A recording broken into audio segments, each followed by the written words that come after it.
Hello and welcome everyone to 12-hour marathon sprints.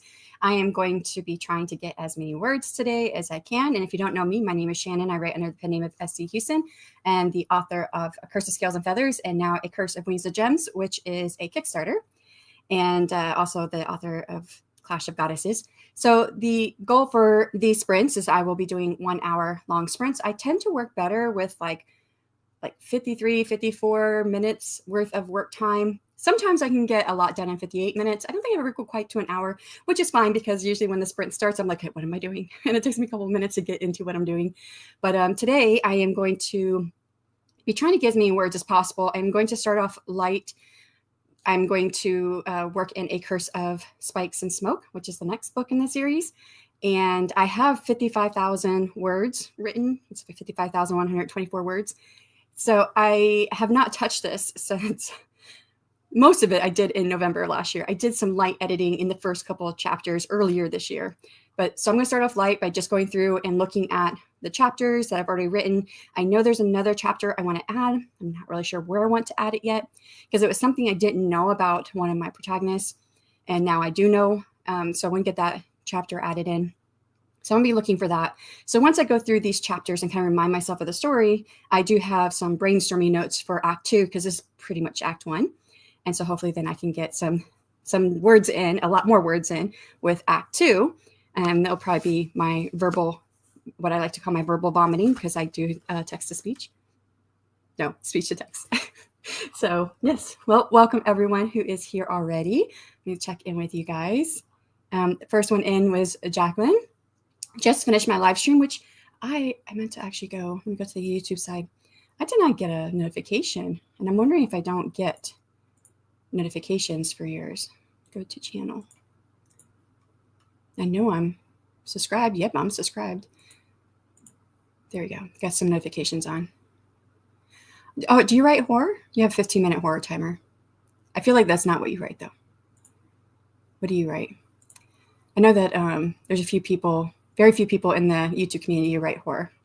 So she says, just finished my live stream where I finished a chapter in my first draft, but I'm feeling motivated, so I want to keep going. Woohoo. Hope that works. I did drop this note. So there should have been an apostrophe, possessive apostrophe in weeks. I just realized that after I had already written it, and I was like, I'm just going to leave it. But I do have perks that I offered this week to like my newsletter, and I haven't really put it out anywhere else. But there's a deleted scene in A Curse of Wings and Gems. And I really love the deleted scene, but I just didn't need it. And it's the only scene early in the romance between Emmy and Edmar in which it's a daytime scene, which if you know the series, that doesn't really lend itself to the most romantic things because the rest of their scenes take place at night, which makes more sense.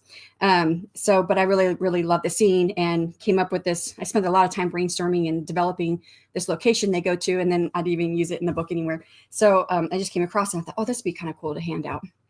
So the perks for this week is getting that deleted scene and the first 6 chapters of the next book. If you're not invested in that series, it probably means nothing to you, but that is what is going on this week. And today's the last day to sign up for the Kickstarter to get those perks. And then, and then it actually ends, the Kickstarter ends next Thursday on the 13th. So, morning, I forgot about the 8-hour sprints. 8-hour sprints? Wait, did I skip you somewhere? Oh, this is what I saw first.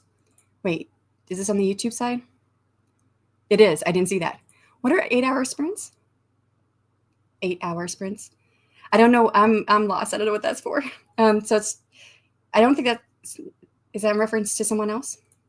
My mind is scrambled from the MPAs my son had to do. Chorus was yesterday, and today is band. Hopefully, I could get some social media and today and schedule out to Tuesday. You're really good at that. And you got a compliment from my gym trainer yesterday when I went to the gym. He said, whoever you got doing your social media it's working because I keep getting shown all your stuff. So I was like, yay. But yeah, yay sprints. And Joanne, hello, how's it going? Good morning, everyone. How are you all? And what are you working on? Be working on my next book. I'll be working on some social media and taking my doggo out for an adoption event. Like to adopt your dog out, or are you just there to see it? Picking my son from MPA band at 4:30. Zane, yes. He's actually the the thing I didn't know about his backstory. I knew something about his backstory was going to inform his hatred for the Fire Fae. And I'd always just thought it was like because he's in the southern part of the continent and the Fire Fae Isles are in the south. So whenever the Fire Fae invaded, they always came through his kingdom first. He was always the first line of defense to keep the Fire Fae out. And so after, hundreds of years of doing this, I just, I thought that was good enough for his hatred for the Fire Fae. But I was like, I feel like I need something a little bit more. And what I wrote in some of the later chapters, because I'm a discovery writer, so things just come out. And sometimes I'm like, yeah, that works. And other times like, that doesn't work. I'm going to take that out. I have a few places like that in this draft already, but later in the chapters, my first few chapters are really, really set where they're going to be. But I kind of came up with what I wanted to do for his backstory. So I'm going to get that added in there. I write fantasy and sometimes horror, but mostly short novellas. They're for fun though. Gotcha. At night or in caves. Are you talking about Zane? Oh yes. At night and in caves. That's for the yes, because the Dragon Kings. Yeah. So. Yeah. Few cave scenes in the first book. The second book, I suppose so, but Zane's or Edmar is never in the caves. That Emmy goes through a cave system in the second book. But I swear it's in my face that you're doing 12-hour sprints, but I wrote 8. I was like, I'm missing something somewhere. That's okay. It's early. I mean, I know it's an hour later for you, but yeah, I need more coffee too. Well, I just got my second cup. And I've actually been up since 3, not on purpose, but I went to bed really early. I got like 6.5 hours of sleep when I woke up at 3. I was like, I'm going to try and go back to sleep. That didn't work. So I just got up. We're adopting Mac out since he doesn't get along with our other pups. I was wondering, because I remember you saying that he was having a hard time integrating. And that happens sometimes. I've only had one cat that didn't, we have had only one dog at a time, but we've only had one cat that didn't integrate well. And I had to take her back. And, but then I had another cat that integrated okay, but he just the vet said something was wrong with him because he would not ever use the kitty litter box. And we would find his doings everywhere, all over the place. Even to the point where like the vet worked with us for weeks with him. Like we even put him into a bathroom to stay all day long with just the cat litter and his food and water. And he still didn't use it.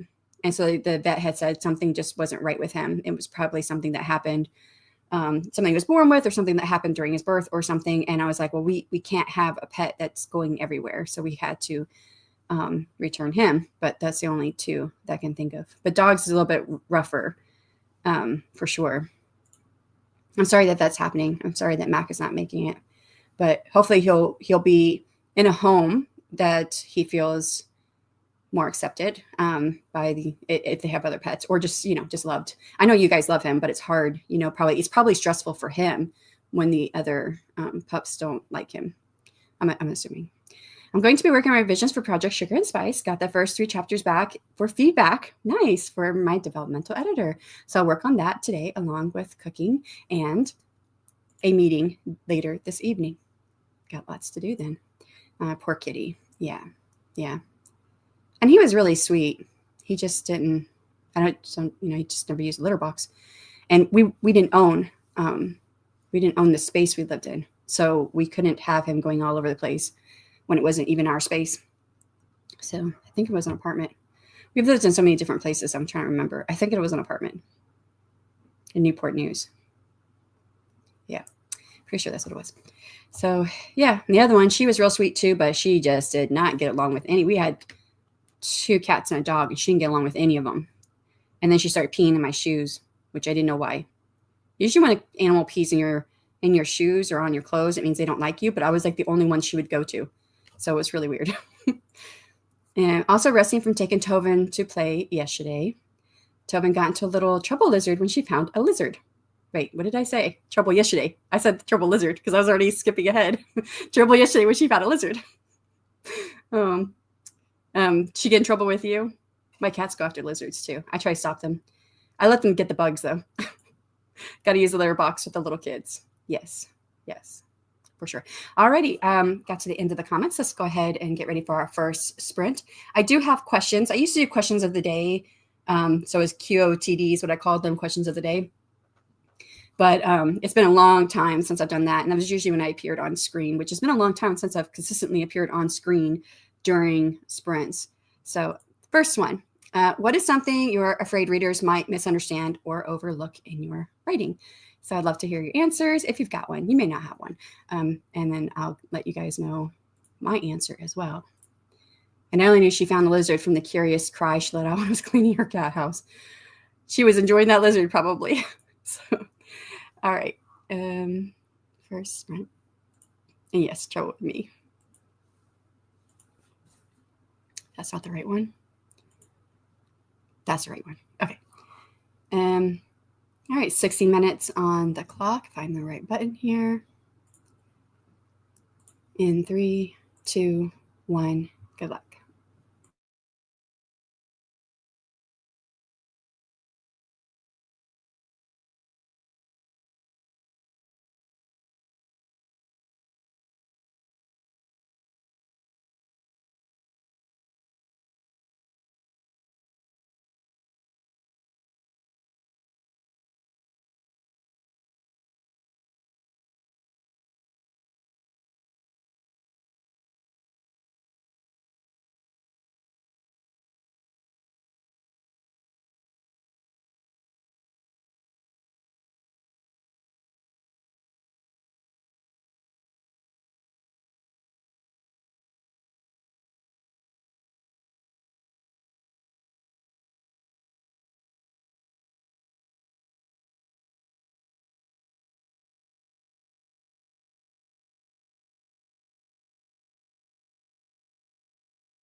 All right, how did you guys do? I need to add in my last words.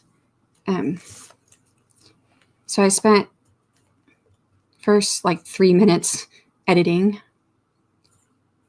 Got like 5 words. And then I did some brainstorming because I knew I wanted to do something different with this location. So I was just brainstorming ideas for what this setting would look like. And that was like 97 words. Oh, that's exactly 100 plus 3. And then 502 for more editing. So 602 words altogether. And yeah, I'm going to leave the question up even though we're not sprinting. That way, if anyone comes in, they can answer the question. Let's see how you guys did. Left off with Joanne saying, yes, the kitty cat. Sorry, I had to look because Loki's at my feet and I'm going to move my legs out. Okay, I've already kicked him once.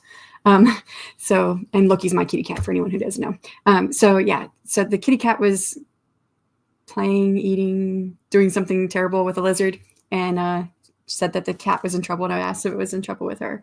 And she's like, yes, in trouble with me. So question 1, mainly the baking terminology I use in Project Sugar and Spice and the techniques the pastry chef MCs use in their baking. I'm a bit nervous.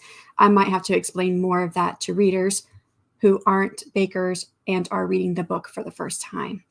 Hopefully, I mean, have any of your like beta readers or anybody been able to give you feedback on that? Is it a question that you've asked directly? I don't know a lot about baking. I know a little bit though. I wonder if the context might help too. So you don't have to like really explain it, but if it's in the context of the scene and saying like, if it's a tool, utensil of some type, the character is using it to do this, then you wouldn't have to explain maybe what they're doing, but maybe that's not what you're talking about. You could be talking about something, well, technique, maybe it is, I don't know.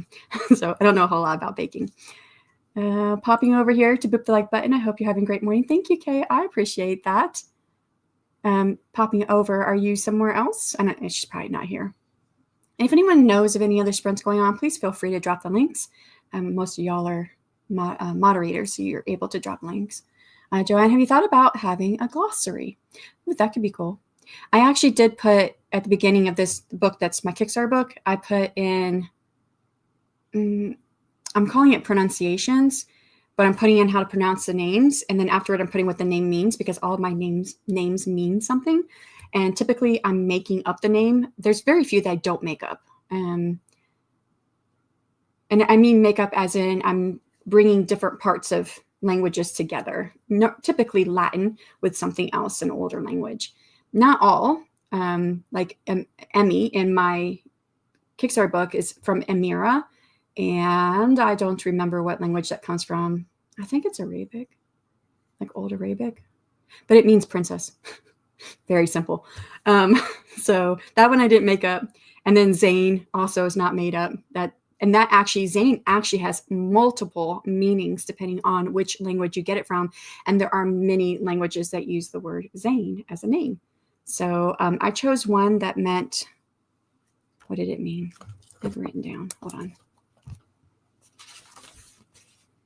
And I was trying to find it the other day because I had to put it into something. Is it names?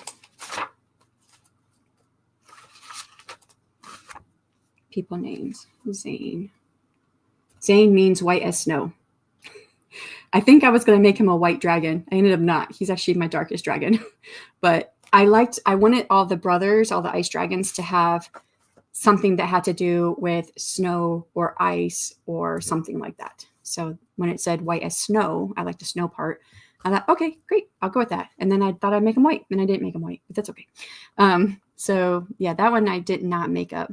Now Calden, the first dragon I made up, I got Calda is from, I didn't write down where it's from. I think it's Scandinavian, but I could be wrong. Calda means cold or chill, and it's actually a female name, Calda. So I just used Calda and took off the A and then added E-N. So it's Calden. So anyways, I put the names in the beginning of my book and pronunciations along with what they mean.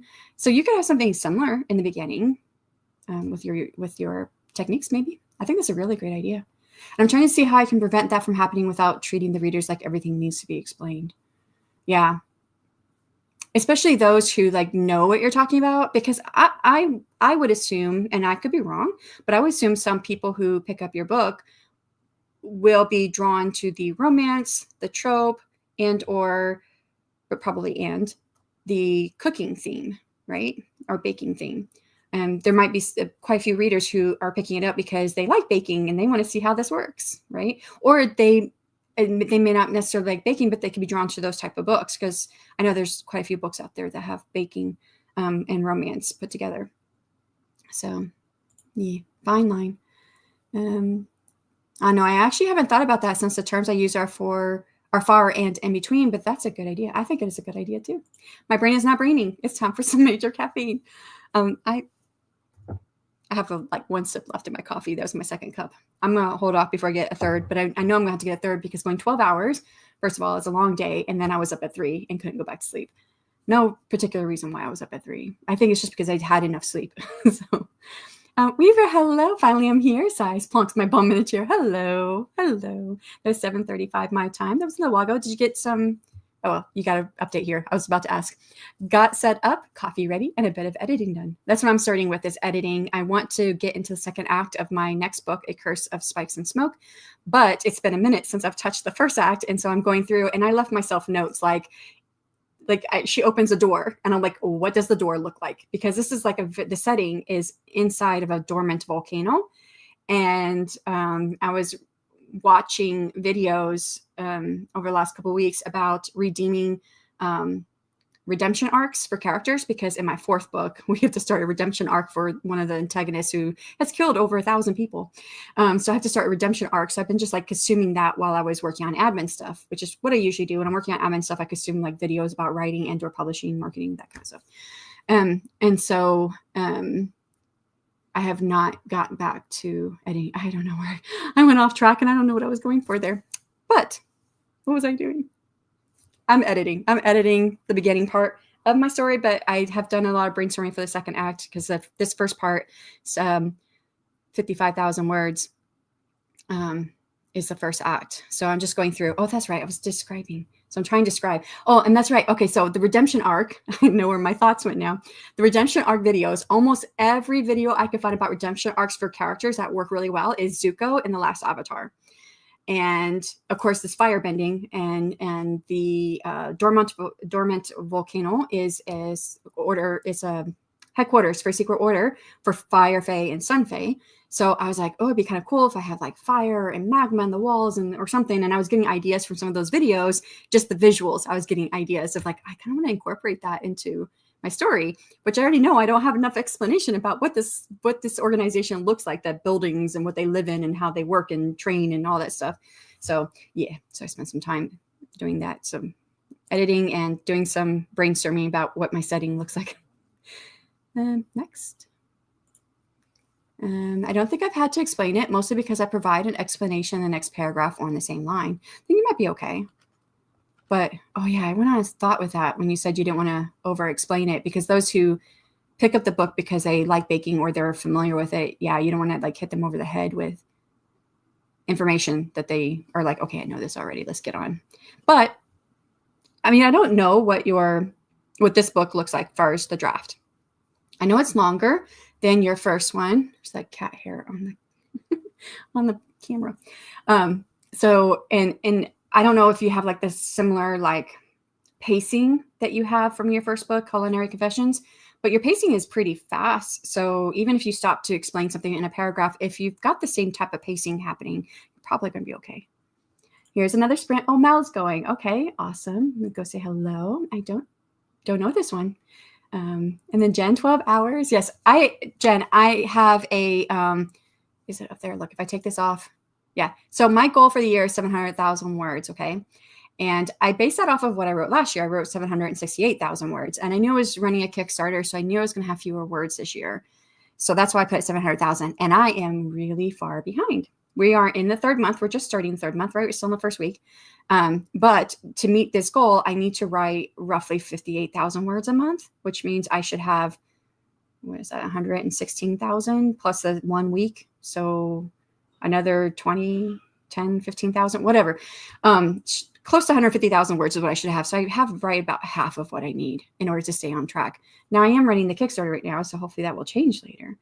But I really just need a day where I was just concentrating on writing and not admin. And like this week, I've written just over, I figured this out earlier. It was 81 words plus 249 plus 31 words, whatever that equals. That's like 300 or 400 words, 400 or 500 words is probably, that's all I've written this week. Last week, very similar. So I needed this to just concentrate on writing. That's what I'm gonna do. Uh-oh. Okay, right here. I lost my place. Rita's also sprinting. Oh, is she still going? I have to pop over and say hello. Those are the sprints that are happening right now.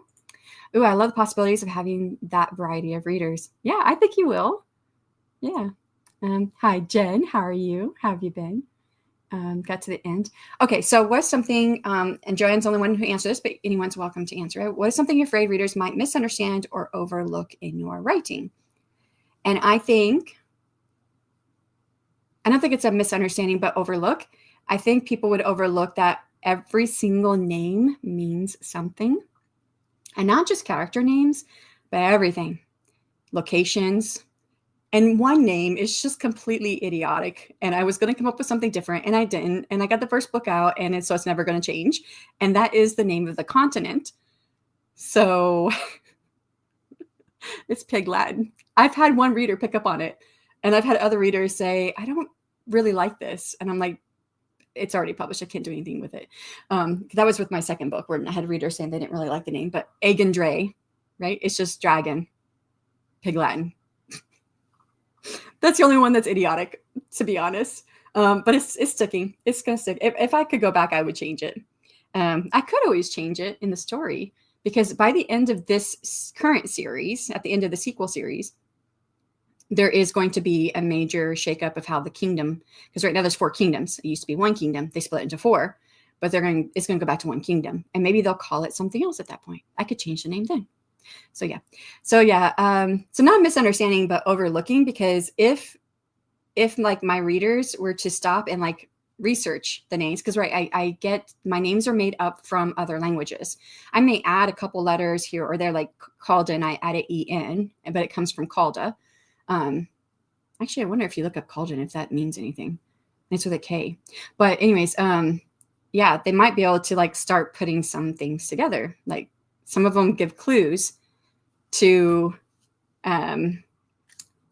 what is that person. Like for instance, okay, so Lutine is the name of, I have this written down somewhere. Lutine is the name of my snow princess, which is not really her name, but no one knows her real name at this point. She's gone by Lutine for most of her life, other than Snow Princess. In the second book, she gives a different name to Emmy. And that one she chose for herself is Malala, which means powerless. And but Lutine, the first time she shows up in the story and she gives her name, if anyone was to look it up, they would know right away that she is not a good guy. Where did I write this down? I wrote it down somewhere.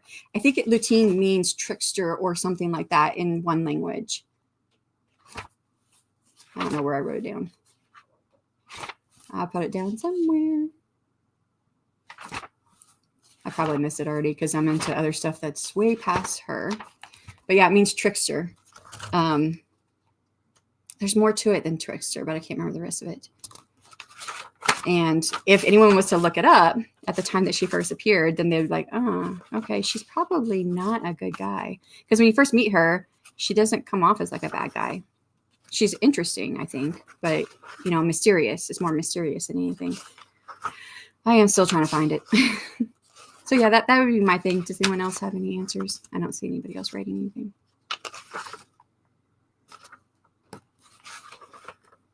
I don't know where I put it. I know I just saw it too. I just saw Lutine, but I don't know where I put it. I'm trying to get some organization to my book where I write everything, but there's not a lot of organization to it. I just write stuff in there. So, yeah. All right. I don't see any other answers. So I am going to go ahead and get us set up for the next sprint. Is this the right button? That is the right button. So for anyone who has to leave out, thank you so much for Get Scrivener. Like, is it on sale or something right now? I do have it. I just don't. I great for storing details and notes. Yeah, I know people who use it like that too. I found it intimidating. So I kind of backed off and I've not been back in there since I bought it. And I'm using Obsidian now, which is like your own personal wiki. And you can download it for free and use it on your desktop or wherever it is that you're using it. Um, and so, yeah, so I'm using it. That's how I'm using it right now. And I actually have it open because I have it, like I said, it's like a wiki. So I have my books in series. Then I have my books. They each have their own page with multiple pages. And then my sequel series, which is just notes for me right now. And then my World Bible, which is, I'm still building it all out. But I'm building it from documents I already made because I was doing everything through Google Drive and it just became so like it was too much. It was like I couldn't see, like here it has an outline on the outside so I can see what I want to click on. Where in Wiki or in the Google Drive it was not as easy. But I have wars and battles, races, places, orders, magic, flora and fauna, characters. And then I break those even down. Like my characters are major characters, minor characters, lists of major characters, lists of minor characters. And then you can have things linked through all the pages. So like all my major characters can be linked to the books, stuff like that. So I like it. I really, really, really like it. And so now when I'm like, okay, what was that again? I go and look. Like I started making this a while ago. Oh, I'm in the wrong place. Oh, that's right. I have another tab, Fire Fae. So my Fire Fae use a lot of what I call ember glyphs, and they use glyphs for like a lot of different things. And so I started making my own language with the glyphs. And I was like, okay, she's going to this door. And like I said, I was trying to figure out what this door would look like. And I was like, I want an ember glyph on it. What do I want? So I had to go back to my notes to write down like the different things that I wrote about my glyphs. They're not like all that like um, detailed or hard. So, oh, here it is. So, like a triangle pointing up means power, control, it's ascendancy and male. Triangle pointing down, vulnerability, submission, female, earth. And in the Fire Fae and Sun Fae culture, that's the season of summer and it's led by two male gods. So it's male dominated cultures. And then winter's by two female gods. And so those are female dominated cultures. So, just simple things like this. And I was like, what glyph do I want on there? And so I started looking at all the different things and, my glyphs and how I put them together and what they could mean. I don't even know where I'm going to use half this stuff, but I put it together. So, and I want to make more because I started a spot on grammar and syntax and the basic rules of how the glyphs are, put together and stuff, but I have not filled that section out yet. But I've done all of that through Obsidian now. So, that's cool. Yeah, I really like it. I suppose it could be just as intimidating as Scrivener, but for some reason I couldn't wrap my mind around Scrivener. I just don't know why. Alrighty. I did say we're going to start another sprint. If anyone has to leave out, thank you so much for coming. And for everyone else, find the right tab. We'll get started in 3, 2, 1. Good luck. Oh, there'll be another question up. Sorry. I meant to say that.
And that is time. That was the second sprint for anybody who's come and participated. How did you do? I need to pull up my calculator. 385 words. I feel like I just wrote something, but I don't know what I wrote. So still editing. So it's not a lot right now. Let's see how you guys did. So Morningstar came in. Hello. Can't believe I caught you live. I know, right?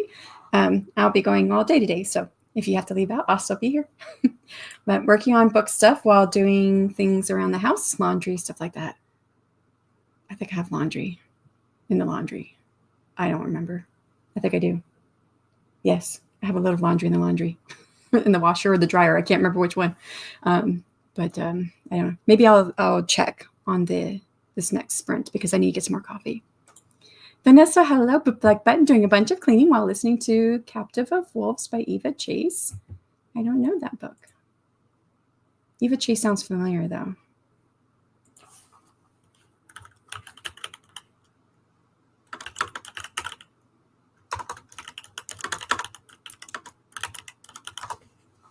Came up pretty fast. Bound to the Fae.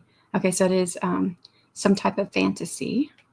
And bound, that leads me to believe it's probably a fantasy romance or romantic fantasy of some type. Yeah, there's love interest. Okay, yeah. I've not heard of this one. But yeah, looks interesting. Hopefully you're liking it. Esther, hello. How are you doing? Morning after the first round of craziness at work has settled. I can be here. Yay. It's nice to see you. I hope that you're able to get some stuff done. Okay, I just finished prepping for brunch and feeding Tobin. I asked if she was going to apologize for causing trouble yesterday. She just nuzzled my hand. Yes, that's what cats do, right? So Loki has left my desk. He was in front of my feet, but now he's laying on the bed with my kiddo. More editing done. Nice. Getting progress in. How am I supposed to be mad at that face? Yeah. No, we love our kitties. I love Captive of the Wolves.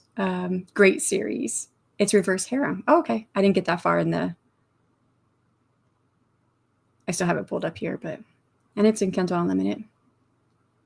I have a whole bunch of books I'm getting through at the moment. There is a, if you like romantasy, I think it's still available. Vanessa, I don't know if you're still here, but I'm signed up to MFA Allison. She's, I had her on my channel for the Charm Chats and Happily Ever After sprints when I was bringing on romantasy writers nearly every day in February last year. It was in February. And so I joined, I have been on her mailing list. I love her books. And so I just got an email from her in which I guess her and a bunch of authors, like I don't even know how many, because I didn't get all of the books, but they're all writing fractured fairy tales. And most of them are contemporary. I didn't get all of them, but I've gotten through like 3 or 4 of them now. And I don't really like contemporary stuff. 1, 2, 3, 4. I've gotten through 4, so I'm on my 5th one right now. So I'm reading those. I can't wait to read hers, but I'm trying to save it for last because I know I'm going to like her story. But how the freak did I get on that topic? I don't know. Great, not great. Yeah, I gotcha. So that's what I'm reading right now. You can't get these books anywhere else. They're only on this site. Probably whenever they get done, it's on Prolific Works. Probably whenever they get done with a promotion, then each individual author will have them like for sale or whatnot. But let me see if I can find it. If any of you guys, it's all romantasy stuff. Where did I put it? Let me just search her name in my inbox. 50 plus fractured fairy tales for free. In case if you guys are interested in getting them. Nope, that wasn't the right link. How do I get there? Fractured fairy tales. Nope, that's not the right link. Finally, it goes there. There's quite a few of them that sound interesting. There's like the ones that I've read. One was based off of the Red Riding Hood with the wolf. And there's Beauty and the Beast. and Rumpelstiltskin. And for the life of me, I can't remember what Swords and Secrets is about. And I think that was one of my favorites out of the 4 that I've read so far. I don't remember what it was. There's a few Beauty and the Beast, because there's another one called Beauty and Feigned Teeth. And the Cursed Thorn is probably Sleeping Beauty. Oh, that's the one I'm reading right now, is a Sleeping Beauty one, but not that one. So there's quite a few in here. The Forgotten Prince is probably Princess and the Frog, because there's a frog on the cover. Oh, I do remember what Swords and Secrets. That was actually based off of mythology, Greek mythology. You have Psyche, which if you know Greek mythology, you know who she ends up, who her love interest is. Nope, that's not the right one. That one is Beauty and the Dragon. So I don't know what Swords and Secrets is about. I forget. Now that I remembered it. Yeah, that was the dragon one, because he's a dragon at first. And but that doesn't stay very long. I liked most of it, except for I didn't know how the dragon played in. Like, I've never read anything in the Greek mythology in which her love interest in the mythologies is ever a dragon. But yeah, but I like that one. I don't know what Swords and Secrets was about. I read it. There's even this Goldilocks and the Three Bears. So that one is probably a reverse harem. I got that one. That's actually by a contact, someone. I mean, I wouldn't say that she's like a friend, but when I went to a conference last year, I think it was the Ream conference in May, her and I connected quite a bit, and we talked a lot. And that's Zoe, Indiana. And I've done like a presentation for her group that she's part of. It was a romance writers group, I think she was part of. But I haven't talked to her in a minute. But yeah. Oh, I was going to grab the link and share it in case if anybody wants it. These are all free books right now. And they're not even set up where you have to join the newsletter list, which I thought that would be the case. It gives you the option to say whether or not you want to join their newsletter list. Oh, there's one in here too by Willow Winters. Yes, there is a Mulan inspired one. That's the one I'm reading right now, right? No, that's the Swords and Secret. That's what that is. The Swords and Secret. That was Mulan inspired. It was a cute story. I liked that one. I don't know if there's any other ones. Yeah, thanks for saying that one. Because I forgot what that story was about. And it was my favorite one so far. Where am I at? Okay, I'm here. Good old Google. 50 plus fractured fairy tales. I don't know if I'm writing this right. Because I'm like, yeah, okay. Fairy tales. Yeah, and I thought you would have to sign up like on people's newsletter list. So I was only going to get a couple of them. I'm already on MFA Allison's newsletter list. So I was like, I'm definitely going to get hers because I'm already on it. I don't have to worry about signing up to anybody else. And Willow Winters is also on here. If you know her, she's really big in the contemporary romance space. And yeah. And then, so I did sign up for a couple that I thought I'd want to follow them. But you get the option whether or not you actually want to sign up on their newsletter list. So I think that was pretty cool that they're offering these books. And for me, a lot of these authors are brand new to me. So if I like them, and I think it was the author of that Mulan inspired one, I went and got one of her books from Amazon. Pretty sure. Where's my phone? Pretty sure it was the same one. But they're all like, they're not, they're like novella length, but a little bit on the longer side. So it didn't take a whole lot to read through them. Yeah.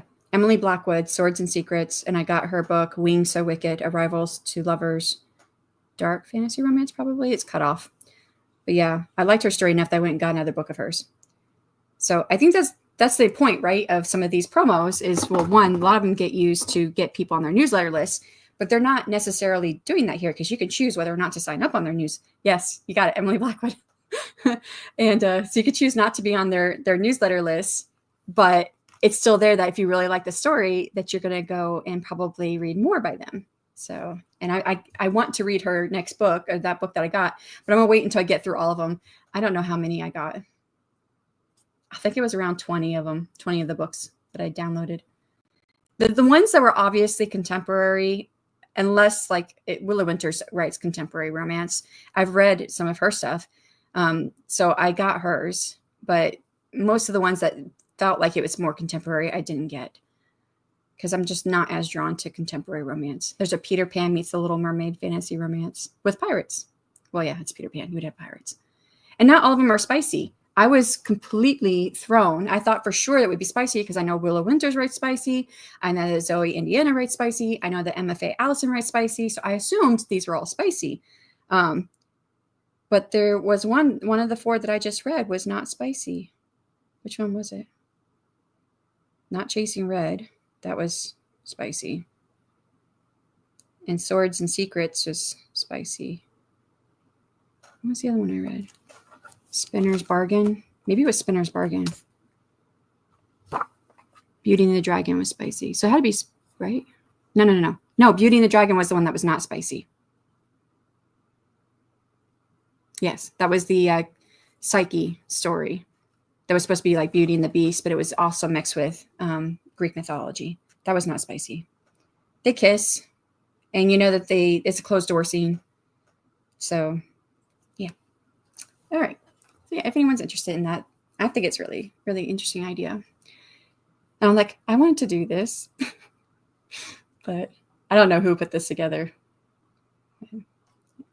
Anyways, you guys might be able to find something you like if you like fantasy romance or contemporary romance even, because a lot of this is contemporary. There's a Bluebeard one, contemporary romance with billionaire. I don't think I got this one. I like some of the tropes, but pretty sure I didn't get this one. A contract, forced proximity. Secret breeding is not really a trope that it really gets me, but I like forced proximity because that tends to go along with enemies to lovers. Not always, but I like enemies to lovers. So, all right. And no one answered the question, but what was the question? I'm waiting for it to come back around again so I can read it. Hi, Deidre. How are you doing? It's been minutes since I've caught up with you. I hope all is well. Okay, so the question was, what emotions are hardest for you to authentically capture in writing, and how do you tackle that challenge? And I know we've talked about this on the channel before, but I think most emotions are hard for me to tackle.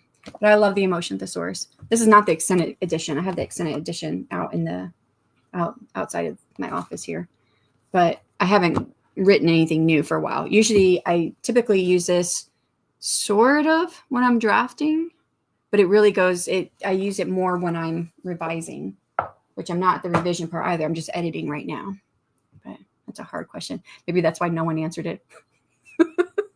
So I think for me, all emotions are hard to write. You gotta it's, unless you're writing something short, you've got to show it more than tell it, right? That's when they usually say that you should be showing and not telling when it comes to emotion. Unless you're trying to get through a scene really fast. If you want the pace to be picked up, then you would tell more than you would show. But I'm good. Yesterday was my birthday. Oh, happy belated birthday. And I did a work freeze, so I'm behind, but okay. You got this, Deidre. But yeah, happy birthday. Hopefully it was a good one. I think anger is quite hard in the sense that there's a limited way to portray it. True. There's only so many ways to show that. Unless you have someone who doesn't show it, but then that is difficult in itself. So I've been watching, because my next book here, I have assassins. Well, I have an assassin, and the other one is also part of a secret order, and they've been trained in how to read people. And so I've been watching all these videos for a while now. And I love this one. It's Evie. She's got blonde hair. I don't remember what her last name is, but she's in a lot of different videos, and she was a secret agent, CIA, maybe. I don't remember, but she talks about the different body language stuff. And there's another guy, I don't remember his name. I can see his face, but I don't remember his name. But they talk about the body language and stuff like that. What was the most recent one? How to catch someone in a lie. So, okay. Most people, when they will tell a lie, they will do it like a question. Like if you ask, did you take the cookie? I said, the cookie? So it's a question back. So instead of answering as a statement, then, you've caught them in a lie. Now, not always true, but they said it works really well too for the game, two truths and a lie, because typically they'll turn their one lie or their lies into questions or something like that. So So I was like, next time I see that game being played, I'm going to pay attention and see if that's true. So I think mostly sadness and maybe pure joy. I was thinking the pure joy one. Yeah, that's really hard. I think extreme emotion. So like really, really, really sad and really, really, really happy would be the hardest for me because I don't feel like I get to the extreme of either one. At least not now. I think I've been on the extreme end of this sadness, and I've worked some of that into my writing. So, but I don't feel like I don't get that extreme sense of emotions anymore. Thank you, says Deidre. You're welcome. Hello all, getting a little bit of a later start than I wanted, but I'm here. You're here. You're just on time. Answer, I think believable fear is hard for me as so many markers of fear is also for sadness. That's true. And disgust. This was something I learned in just when I was doing my psychology degree, that the facial expression for disgust is similar to fear, I believe. I think it's fear. And look there, it's Shannon's face. I know I don't show myself very much online anymore, but I thought I'm here for a whole day. I'm gonna show myself. I'll be here with you guys. Answer number 2. I think joy, happiness, and anger plus love are the most difficult to describe for me, mostly because there are only so many times you can say he, she clenched their fists or smiled in front. Yeah, clench their fist for the anger or frown. Yeah, that's gonna be difficult. Oh wow, I didn't even realize that, but LOL. But people do ask questions when they lie, right? I didn't think about that either until I saw that. That one's a short, but I think it was part of a longer video that I've seen a little while ago, and I just didn't remember. Before it starts to get redundant. Yes, I do have a lot of frowns. I think my last book I had a lot of frowns. I go through and just change things up, especially because I think we talked about this yesterday. Nope, yesterday was Friday. Thursday, in my sprint, we're talking about using action beats instead of dialogue tags. So you use an action beat. Usually the character is doing something. Well, if they're angry, it's clench fists, frown. So I did a lot of that. I remember a show like this. They said stuff like when a person drops eye contact and shrugs I don't know. I'm not sure how you say that word. They're most likely lying. Evie, whatever her last name is, she said that a lot of the things that we think of as lying, like if you look up and to the right, or if you ask a question of somebody and they look up to the right, then they're recalling a memory. So they're not lying.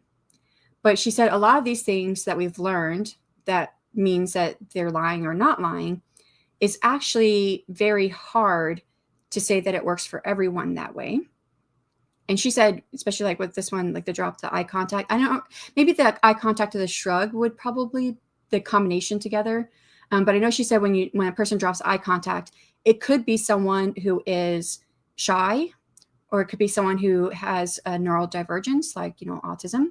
So it's hard. She said you have to get a baseline, which I've heard this from other agents, and I've watched a few, like some from MI6, secret agents at CIA, even the special forces, the what's the one that military intelligence, but something higher.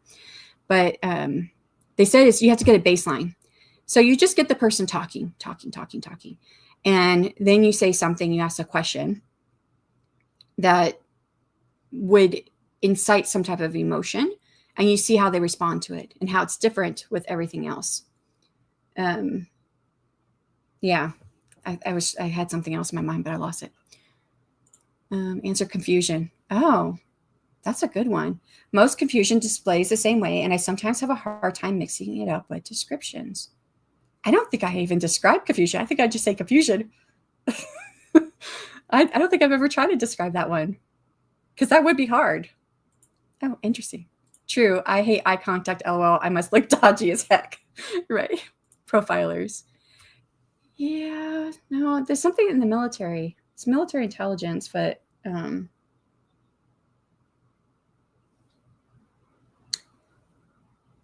SEAL? Nope, that's Navy. Although I have watched stuff by some of the SEALs. I don't remember. Alrighty, well, let's go ahead and get on with the next sprint. Have another question. If your current work in progress, this should be a fun one, had a heartbeat, what would it sound like? Steady, frantic, irregular, and why? So hopefully that one should be easier to answer than the emotions one. And hit the right button. Where's the right button? I think I've lost it. This one? Yeah, that's right. For anyone who has to leave out before we get back, thank you so much for coming. For everyone else, this will be an hour-long sprint. Starting in 3, 2, 1, and good luck.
And that is time on that sprint. How did you do? I did see that I had hit the button for it to go for the timer, but somehow I must have paused it. I didn't write for that time that was paused because I had left out to go get some more coffee. So when I got back, I was like, oh, why is it not going? So hopefully you were able to get some things done for that longer sprint than an hour. Let's see where we left off here. Oh, but how did I do? 426 words. I'm still just editing. And all of that has been for one chapter, a very early chapter in this book where I needed to figure out this setting. And I'm on the very last sentence. I don't like it. So I was just brainstorming some different ideas for the last sentence when the timer went off. So hopefully I'll be able to move on. And then my goal is to refresh my mind of these words because I have the first act written of this next book, but it's been since November of last year when I wrote it so that I can move into writing act 2 and get more words. So that's the goal.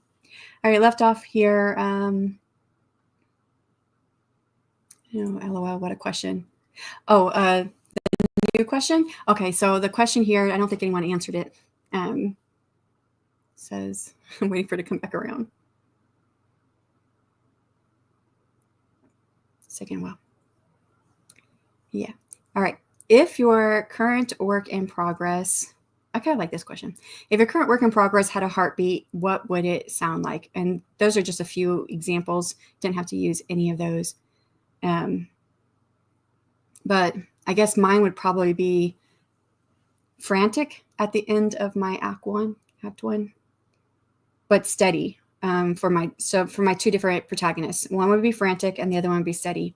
The one that's frantic is because the curse just chose his next wife, and it is a person, right? It's the dreaded fire fae. He doesn't like the fire fae. He has a high hatred of them. And so now he's like, I'd rather die than have to marry her. And she doesn't know anything. She's just there, but she's on a mission. And it's the mission that her secret order has been founded on. So she's going to be cool and calm, collected because she's ready to get the mission going and go do this stuff. So yeah. You also have to take in, and so this is in reference to the last question, which was what? I don't remember. Hold on, banners. It was what emotions are hardest for you to authentically capture in writing, and how do you tackle that challenge? And so we were talking about cues for lying and whatnot, and like dropping eye contact for some people could be lying. But then we were talking about, well, how else could it be? Like, dropping eye contact may not necessarily be lying for everyone, especially like shy people. And Tiffany says here, if the person has like ADHD or bipolar or anything like that, they may have problems with eye contact and may not be lying. Yep. Haley, hello. Just got here working on a YA sapphic romance today. Nice. Got a few romance. I'm working on romance too. Although right now in chapter 2, they've only ran into each other once, so they're not far yet. Deidre says, hi to Haley. Welcome. Just hopping to sprint. You totally got this. And hi, Haley. Welcome in from Joanne. And this is when they're like, hey, you think you forgot to get the timer going. And then Kendra came in. Hello. It's been a minute since I've seen you. I hope all is well. Howdy, friends. And Gwen, good morning. Nice to see you. And Mom Maggie, hello. Hello, lovelies. Here to leave a like. The power is blinking on and off. I hope it gets better. That was like a half hour ago, so you're probably not here. So I'm finalizing formatting for Some Anemones Are Blue. I'm making progress. I'm home. Turns out my son didn't have to stay for the whole event. Nice. So that means you didn't have to stay for the whole event. I bet that feels good not to have to stay there the whole time. Raven, hello. And Chica, I don't know if I'm saying it right. I'm partially tone deaf, so I don't always know how to say words. But I think this is the first time I've seen you, so welcome to the channel. And are you working on anything? You don't have to be a writer. I'm working on writing, but you can be a reader, writer, or just here to get some productivity done. And we do sometimes have people who are working on like coursework or housework or just taking care of them. But you don't have to tell us if you don't want to. But if you are a writer, what do you write? So happy to get back to making reels. Are you putting those on YouTube as shorts too? Is this for your stuff? Just curious. Musical Maggie, hello. I may be a third of the way through transcribing this interview for my research. How's the paper coming? How much longer do you have to work on it? 14:53 for Kendra. Nice. Awesome word count. Making good progress.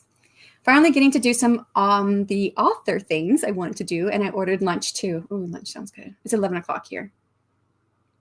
I think I'm gonna have tomato soup because I made some soup yesterday and I didn't eat it all. So I think that's what I'm gonna have. What are you eating for lunch? I've been working on author things all week and author business stuff so that I could write today. And now I'm spending this day only writing, no admin for me. But I hope that you're able to get through your author things. I'm working on keywords, always important. We probably talked about it before, but it's been minutes since I've seen you. Do you use a KDP Rocket or you use something else? Like what strategy do you use to get your keywords?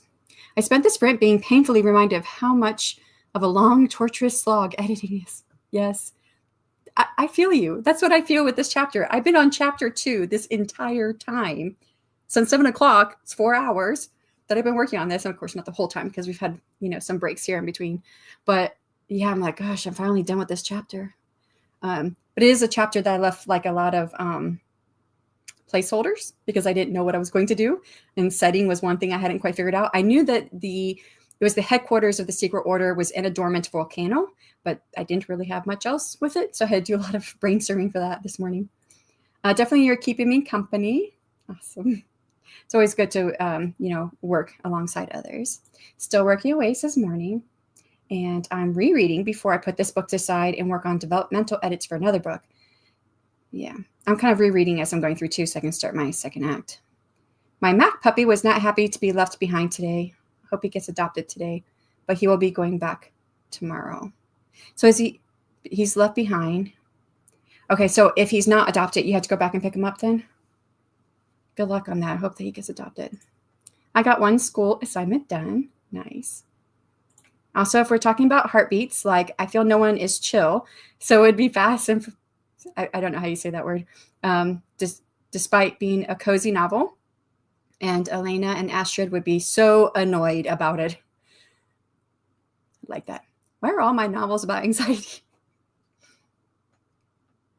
I think mine are kind of along those lines. I guess maybe not my book too, but my first one, she has anxiety and she deals with it. She has a couple of coping mechanisms, and one of them is something that is like just a quirk of mine. I don't use it for anxiety, but I do numbers in my head. So, and I may not be right because I'm not a numbers person. I'm not a math person. I'm just like numbers. So like if I'm not, like I hear someone's name, I automatically count up how many letters are in their name. And if it's not an even number, because I don't really like odd numbers, then I will try and figure out a way to make it even. And it could be like, oh, well, they like the color blue. That's 4. So if 4 letters. So if I divide their name by 4, that gives me blah, blah, blah, whatever. I do numbers in my head all the time. It's just weird. So I gave that to my character to deal with her anxiety, but she also like taps her thigh. So, but, and then in this one, my main character is mostly calm and collected most of the time, but she has a bit of anxiety, but I'm not really hitting on that as much as I did in the first book. Answer, my poor work in progress would have varying beats, frantic at first, then calm, then I don't know how you say that word, and then calm again when they find love. Yeah, so you're like doing I'm like visualizing it, like when you see the heartbeat chart, when you see like the heartbeat goes along there, you're like looking at the whole thing for your book. So I like that.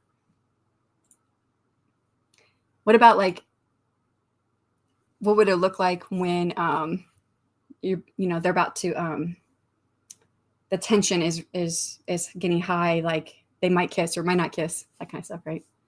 Yeah. My work in progress would have a steady, lulling heartbeat, like when you place your ear to a loved one's chest. Oh, I love that. Something that comforts, hopefully. I really like that. I'm not so sure, or I'm so not sure.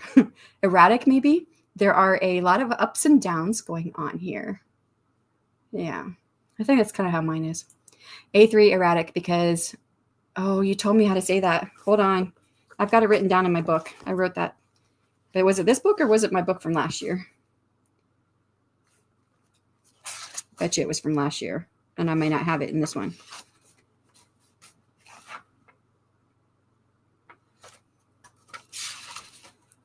Basil. No, Basil. Basil. I know it's not Basil. I don't remember what you told me. I think it was my book from last year. I wrote it down because I'm not seeing it in this book. Yeah. And this one. Is lost without his familiar. That's a sword. Yeah. I love that idea that familiar is a sword. Marcus, because whoever wants to deal with Amabel.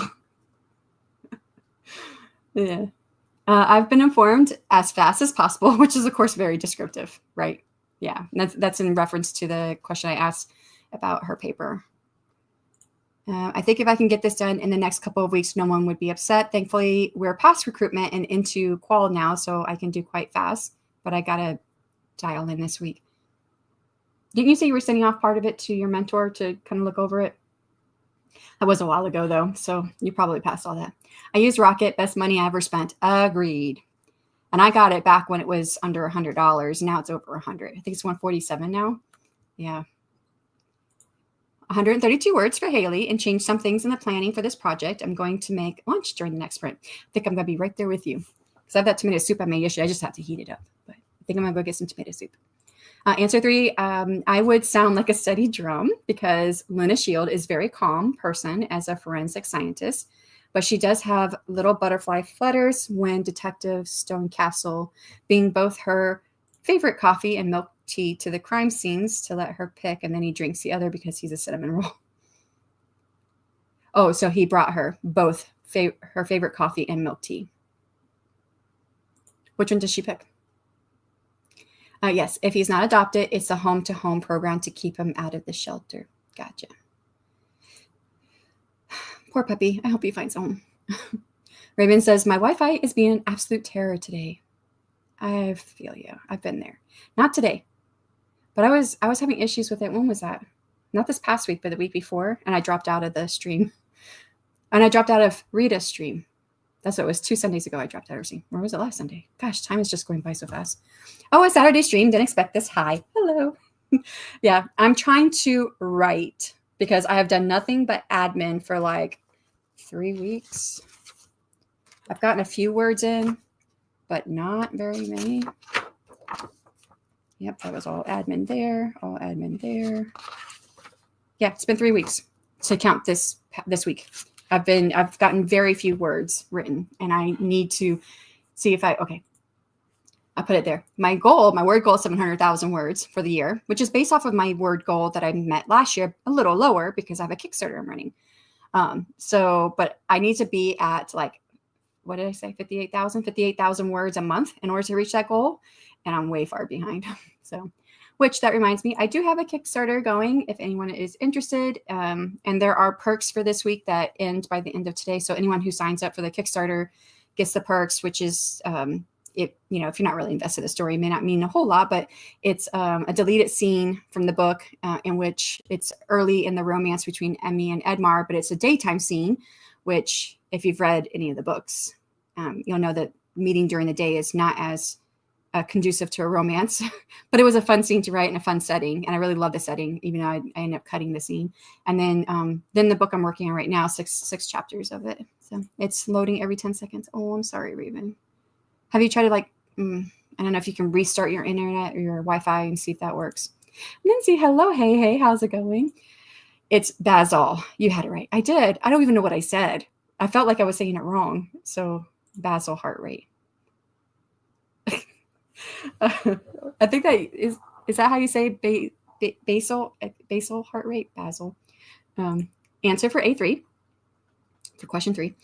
I describe Project Sugar and Spice as frantic, then calm, then frantic again due to the drama, and calm, and back and forth until the end. Hope that makes sense. Yeah, makes sense. It sounds fast and calm, like a newborn baby curled up on your chest asleep, and your own heart rhythm slows and relaxes in the comfort. I love that.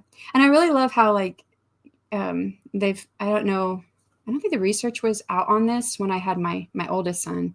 He's gonna be turning 24 in a couple months, but I learned about it when I had my second son, which is that when you put your baby on your chest, that they will slow their heart rate down, or they'll try to match your heart rate. So if you're calm, then they'll match your heart rate. And if you're like anxious, then they're going to match that heart rate. So that was something we always tried to think about consciously when we were holding the kiddo. Y'all, he's like 6 foot. He's 11 years old and he's 6 foot. Can't believe. I mean, they told us when he was like 3, he was going to be like 6'6" to 6'8". But he's tall. He's bigger than me. I'm like, I feel so little trying to hug my 11-year-old. So yeah, I got Rocket when it was in beta. So it was like $97. I got it after the beta, but I think it was $97 then too. Wasn't there like a free period? But probably whoever had it in the free period still had to pay for it once it came out. But also it's a children's book about mommy. So I understand that. The heartbeat with the baby and all. Not yet. Basically, I'm in the analysis part. Okay, so didn't get off to your mentor yet. Now, so this part's going to be mostly on me unless I have a problem. Once I get a first attempt at a write-up, it goes to my chair and then committee.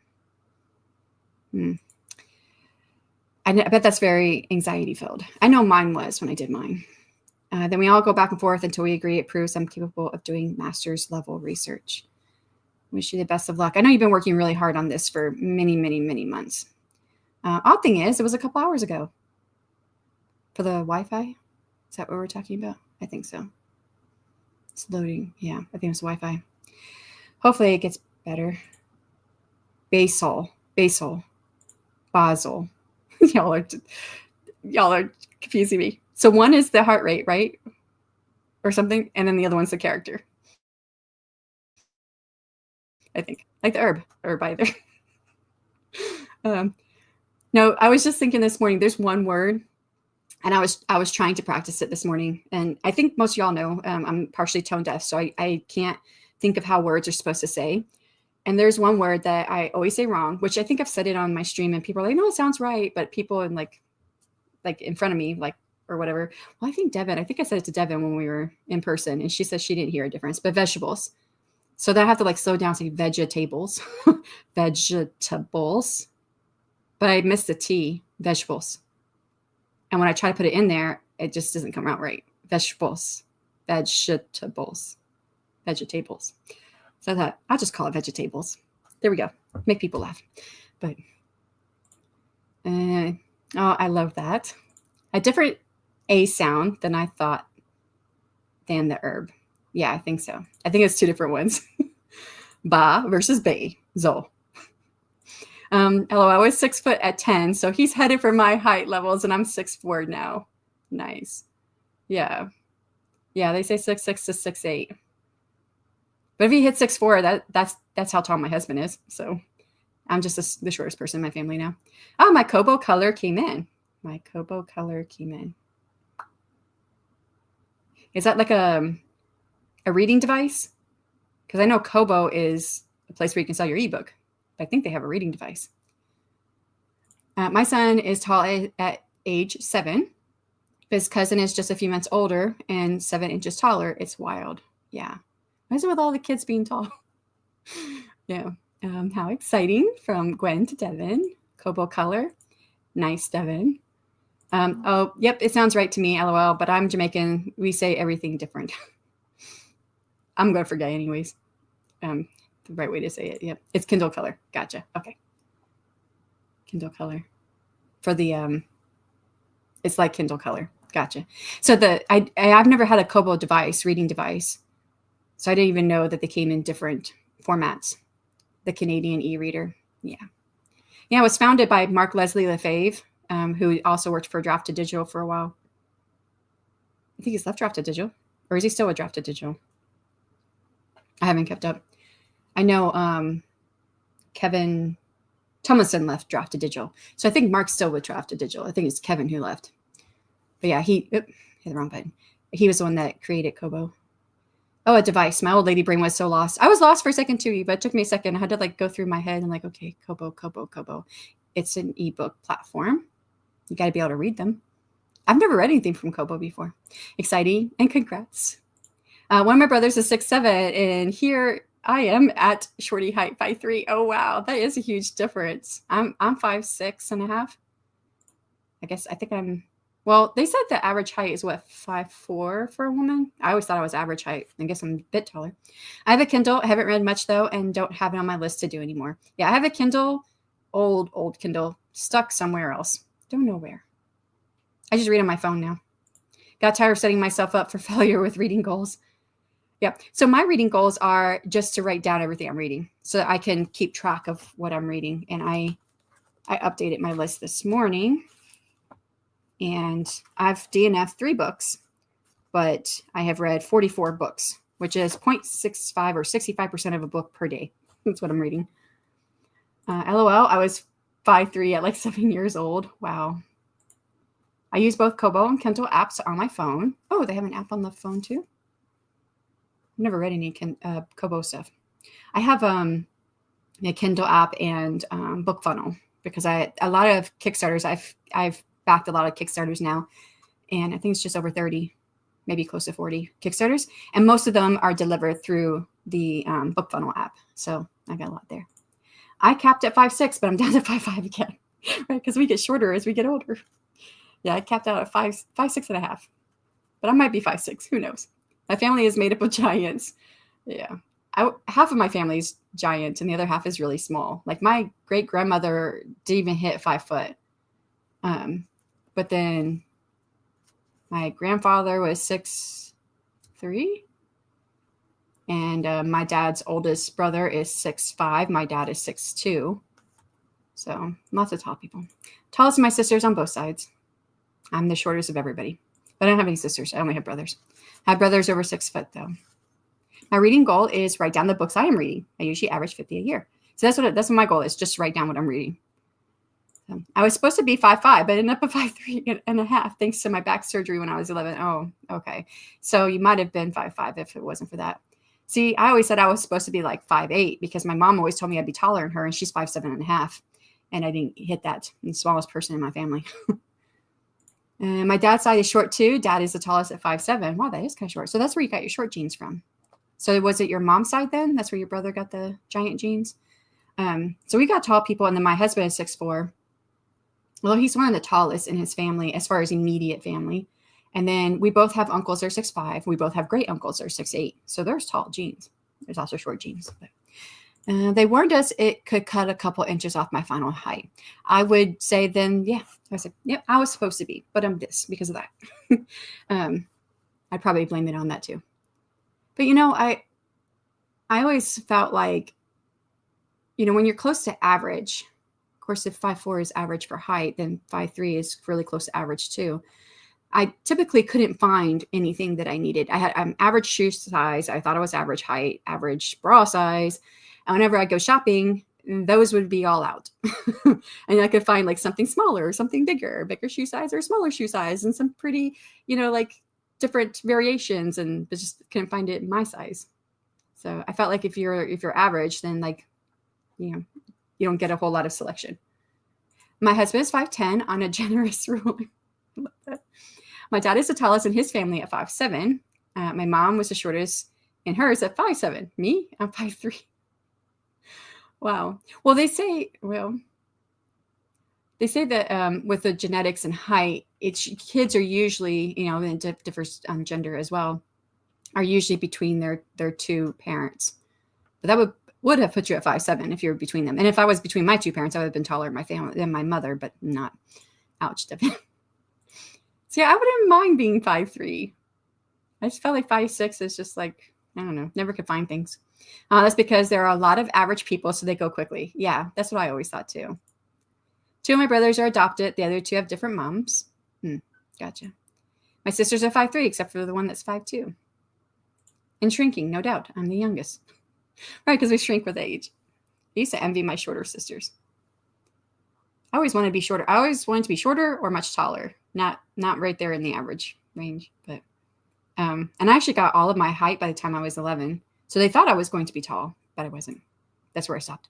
I always tease my husband because he he teases the boys. Well, if you pass me in height, I'm going to cut you off at the knees, which my oldest son did not pass him in height. And he's just playing. But then, because he really wants the boys to be tall. And so then I tease him. I was like, Julian's going to stop right there. He's got all his height. He's going to stop right there. He's not going to grow anymore. Because that's what happened to me. By the time I was 11, I got all my height and I stopped. So, and I'm looking forward to the shrinking ages. Oh, no, you don't. Mrs. sizes are designed for women 5'4". So I have to try and find petites in everything. That's part of my issues with Cinderella. All those average people and no one else's foot fits that shoe. Come on. Well, what I just saw a video on this. I can't remember it, but it explained why it only fit Cinderella when it should have been able to fit many other people's feet in the kingdom. And I don't remember what the explanation was. It made sense at the time. I heard it though. My nephew by choice is 6'4" or 6'5" now at age 18. His mom is 6'2" and his dad's 6'3". Wow. Tall people. His sister's also very tall, plays college basketball, both of them seniors. Yeah, I think that's the reason why my husband wanted tall boys, so that they play football, because he really likes football. But Jay never got anywhere past 5'10", and he's bulking up now because he does a lot of weightlifting, but he has like a lean runner's body. And he did good when he'd score half the points for the team because all they had to do was get the ball in his hands and nobody could catch him because he was fast. But he decided it wasn't for him. And then my youngest could be a football player at his size and breadth because he's got broad shoulders. But, he's autistic, so he doesn't really understand team sports. We tried, but he doesn't do very well with them. I always thought Cinderella had baby feet. I think in the original version, right, her sisters cut off their toes to try to get their feet to fit into the shoe. Yeah. Original fairy tales. I always thought. Did I say thought? I think I might have. My nephew is not into sports at all. Yeah, and Julian's not. He's not really into it. He prefers being on his computer, which he's got that down. His birthday's coming up in a couple weeks here. He's going to be 12. And we asked him what he wanted for his birthday. And he said books on coding and language models, because he's building things on his computer. He's built different websites. He's built Windows 95 he's just coding all this stuff in there. And I'm like, oh my gosh, I understand a little bit. But the rest of it is like, what? So I just let him tell me. I love the fairy tale, and the ever after version is my favorite. I just don't buy the shoe thing, even though I get it's supposed to be magic. Yeah. He says he hears something about, oh, you're tall, or something about basketball every day of his life from strangers if he sees them, LOL. I think that's, and no one says it to me, but I think my husband will tell me, like, he's out with Julian, and like, oh, he's going to play some football, isn't he? And that, I think my husband really, really wanted that, but I think he hears that when he goes out. One sister cuts off her toe, one cuts off her heel. That's what it is. Yeah, I think it's just because they were custom made, so no one else could fit them. Played one of the stepsisters in Into the Woods. So did you have to cut off on your toe or your heel? I mean, not for real, but like in the play. Imagine mutilating your body for a husband in a power position. Oh, wait. Power position, huh? Yeah. Not me. OMG, Eva, me too. All right, let's go ahead and get into another sprint. I do have another question. I got a few of these. If your antagonist had to justify their actions to you personally, how would they frame their argument? I think this is another fun question. I think some of the beginning questions were a bit harder. So I keep mixing up syntax, and it's fine. Yeah, it's okay. And position of power position. I didn't even catch it, but I knew what you were talking about. Every day, have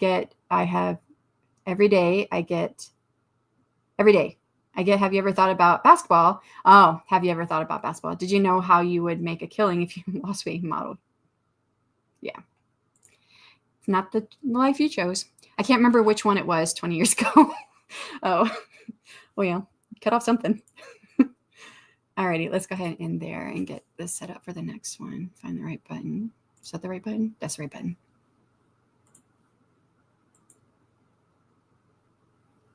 And start in, I guess I should say, for anyone who wants to leave out, thank you so much for coming. For everyone else, I'll see you on the other side of 60 minutes, and good luck.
And that is time on the sprint. How did you do? I finally made it out of chapter 2, which is what I spent the whole morning on. And I'm almost done with chapter 4. And I'm just doing some light editing to remind myself of the story. And the light editing is like filling in all these placeholder things I had everywhere because I didn't know like names for people. And I actually started getting like so unoriginal. So I think, Zane is the main male character. I think of a Dane, a Tane. I was just like making up names. So to, just put a name in there, and I figured it out later, but 229 words added in my editing. I have a couple of readers who are reading my rough draft chapters. They've read almost everything I've written, and I left a note in there. I was like, yes, I know these have more names that sound like Zane, and one of them was laughing in her comments. So see where I left off. And we were talking about Cinderella, and Gwen said that they had played one of the stepsisters years ago, but one cut off a toe and one cut off a heel to try to fit into the shoes. And I asked her which one it was, and I don't remember. It was 20 years ago. Deidre said, good luck, everyone. Tell them to pound salt and go model for Torrid, LOL. It's an interesting phrase, pound salt. I think I've heard like pound the pavement before. But yeah. And what's Torrid? I don't know what Torrid is. But yeah, to be honest, I wouldn't want to be a model. Not that I think I'm model quality at all, but I don't really like being like, I don't like the attention. So I know that sounds kind of weird with me being here on YouTube and whatnot and the things I've done, but I really, really don't like having attention on me when I go out the front door. Rachel came in. Hello. Hope we're having an excellent day. Yes, getting the writing in. I can't wait until I get through my I'm trying to refresh my memory of this first act because I wrote it back in November. So I can get into act 2, which I've already brainstormed for. And that's when I can finally get like a lot of words. Not that I'm not getting words. I am getting some more than I've been getting in the last few weeks, but I really want to get more words. I might have to like do this again. I keep feeling like I have like a cat hair or something hanging on me. So yeah, good day. I don't know if you're still here, but thank you for stopping in. And tackle hug from Joanne to Rachel and is crushed. Eva says, shame on them for commenting on your body as if you give a F what they think, right? I'm telling you, I've got like cat hair or something hanging on me because it's like bothering me. But yeah. It's funny how we get body shamed, especially by other women, all throughout our lives. Like, I'm not skinny now, but I guess I was before, and I'd had women say, you're too skinny. You need to get some more meat on you when I was younger. Now I'd be like, yeah, look at me. Just kidding. Yeah. I don't know why people do that. You'd make a killing if you wrote little stories about love and lust, me to you. Well, right. That's what she does. Well, she writes stories about love and lust, right? Eva, says Rachel. How have you been, Rachel? From Joanne. Those people suck for sure. Kendra says, okay, unpacked all 4 suitcases. We got home Thursday. Oops. And switched the laundry. I still haven't switched my laundry. I did get my tomato soup. I got that. Oh gosh. Something's tickling my nose. And I can't figure out what it is. It's probably like hair or something. And switch the laundry. Now I can write. When was that? That was like 30 minutes ago. So hopefully you got some writing in. How did the trip go, Kendra? From Joanne. Yeah, where'd you go? I don't know. I didn't know you went somewhere, but Carla, hello. I'm here. I will need cheering up. I just had to put my 19-year-old kitty down. I woke up to him throwing up and crying. Oh no. And he was a good boy and my heart's broken. Especially if cats don't really show pain. And if he was crying, I could only imagine. I'm so sorry. I'm glad that you got 19 years with him. If I had got 19 years with my kitty, he'd be passing away just about now too. But he passed away at 15. He's still in my heart. I still cry to this day. When I think about him, I cry. He's like, I love my kitties, Thor and Loki, but my cat, I called him Cat because I didn't think I was going to get to keep him. But he was everything. So I totally understand. I'm so sorry. You need cheering up? then can I say congrats on your latest release? I got the notification from Amazon. So hopefully that will go toward cheering you up a little bit. It's so incredibly sad. I'm so sorry, says Weaver. Comfort and love to you. Grief is hard and heavy. My 18-year-old kid died suddenly in 2020. Mine died in 2020, but he was only 15. And I still feel her walk past me sometimes. Yeah, the love never stops. Oh gosh, unless they're crying. Yeah, I feel him with me sometimes too. But like when I'm in the bed or whatever. So I remember at the beginning of 2020, because I like even numbers. I remember thinking 2020, this is going to be a great year. And of course, we know what happened in 2020. And beyond that, then my kitty died. It was not a great year. Well, book number 1's keywords are done. 4 more to go. JL, hello. Hey, everyone. How's it going? Lots of distractions in the house today. So just brewed some coffee, fresh coffee, and brought my laptop out to the camper. Whatever it takes to get this round of revisions done, right? Sounds like you got a plan, though.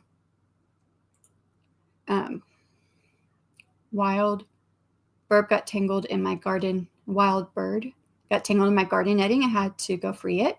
On the plus side, Chicken the Sparrow now has a friend. Chicken the Sparrow.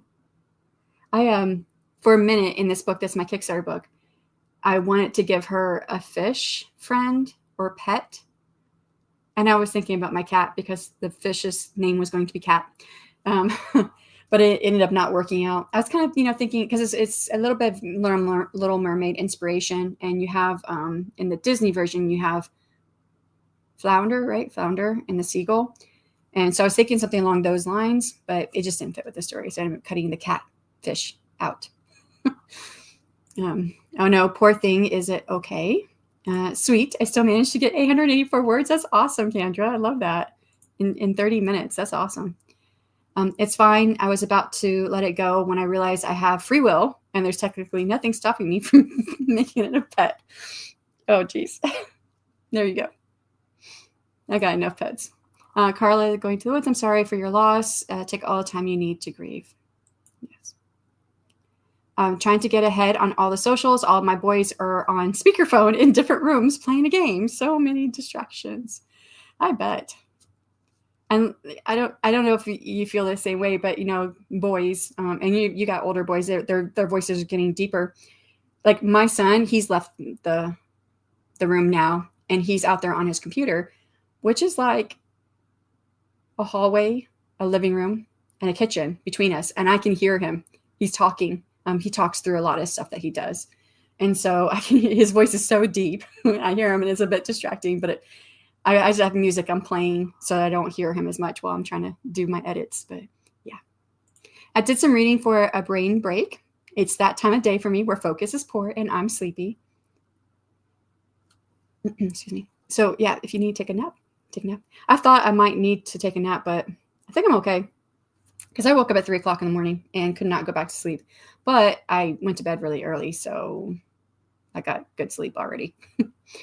Sending you lots of love, Carla. You are a model quality for sure. Yeah.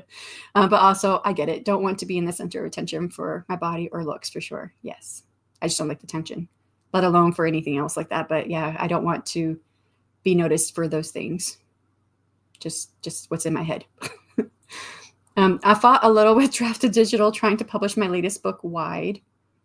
Oh, that reminds me. I have not filled this out yet. Let me get this form. So, copy. I had a couple of authors on the channel 2 weeks ago, Wednesday, for my Kickstarter going live, and they co-wrote in a shared world that they created together. It was an awesome discussion, listening to them figure out how they were going to co-write this world together, and then they did a Kickstarter with these 2 books as a shared world, and they put it into one book and like their process and everything. But Lindsay. She's put together, I'm trying to remember. Yeah, I don't remember that part, but anyways, she put together this form and I still have to fill it out. And she asked me if I would share it. So it's a wide fiction author collaboration database. And basically all submitting authors will have access to the information provided. I guess Roar Press is her her publishing company, is providing this public form and database. We are not responsible for or connected to individual author promotions. By filling out this form, you are acknowledging that authors will be contacting you for potential collaboration efforts, which you are not obligated to participate in. And then a personal note from Lindsay. Welcome, Wide authors. I believe most successful promotions are between authors whose readers have the same purchasing and reading habits, hence the importance of collaborating and building relationships with like-minded authors. Treat this database with respect. This list is for reference only. Do not misuse or distribute other authors' information. So if anyone's interested, I keep this form up because eventually I'm going to fill it out. But she asked me if I would share it. Lindsay's Wide Fiction author form. There's more to it, but I'm just going to leave it at that. So for anyone who's interested in joining the database, if you are publishing wide, that just reminded me when you said trying to publish your book wide. What are they fighting with you on? Is it just the ebook? I've had a little bit issue with paperback with Drafted Digital. It's between Drafted Digital and Ingram Spark. Had an issue back and forth between them. I had lunch with Haley and got another 240 words in. Nice. We almost did the same thing. I had lunch too, and I had 229 words. So, good. Ooh, congrats on the upcoming release to Tiffany. Rachel says, you and me coming back to work in progress and the start of a draft, like I have no memory of this place, right? Yeah, that's how I'm feeling right now. Lindsay says, I'm making progress in my draft, trying to double my word count by Tuesday. Ooh, what's the word count that you're trying to double? I mean, you don't have to tell us if you don't want to, because sometimes saying it puts a little pressure. So, truth, those women be vicious to each other. We got to lift each other up. Yes. Melissa, hello. How are you doing? Hello, reporting for duty. Welcome. Are you working on anything today? Poor kitty, I'm sorry you lost your fur baby. Yeah. People losing their fur babies. We were losing an animal every year. And I mean, I should have known because we got a cat one year. The next year we got another cat. At the end of that year, then we got a dog. We actually got her at the beginning of the next year because she was 6 months old when we got her, but she was born at the end of the year in December. And then 2 years later, we got a cat. And the only one that's still left is that cat that we got 2 years later. And every year from 2020, 2021, 2022, we lost cat, dog, cat. And I was like, 2023, please, I don't want to lose our last kitty. Here it is, 2025, and she's still going. So, but it's really rough. And I remember because we had to put down every single one of them. And kitty cat had a tumor on his tongue, and they said that cat's quality of life goes down if they take out the tongue, and that he was already losing weight. I was feeding him with an eyedropper because he couldn't eat. They think that our other kitty had something going on with her liver with possibly a tumor or something, but she had lost weight too. And they said that doing anything, any type of surgery would likely kill her. And it was best to just put her down. So we put her down. And then Sadie had that was our doggie. She had I think it was like a aneurysm or something in her brain. She ended up having like a seizure. And then she wasn't getting up anymore. And my husband would take her outside and carry her. And we tried, we held on to her for like 6 weeks, and the vet was like, we got to put her down. But by the time we got to the last one, which was the second kitty, I was like, I can't be there. I can't do this. Every year we're losing a cat. I can't do this, or losing an animal, not a cat. But I was like, I can't do this anymore. So my husband went in there by himself I sat in the car, and I just couldn't do it. We went back to Disney for a few days. Nice. But this is a good time to go. So I'm thinking about the time period. We went in July, like 2 or 3 years ago. I don't remember what year it was, but it wasn't that long ago.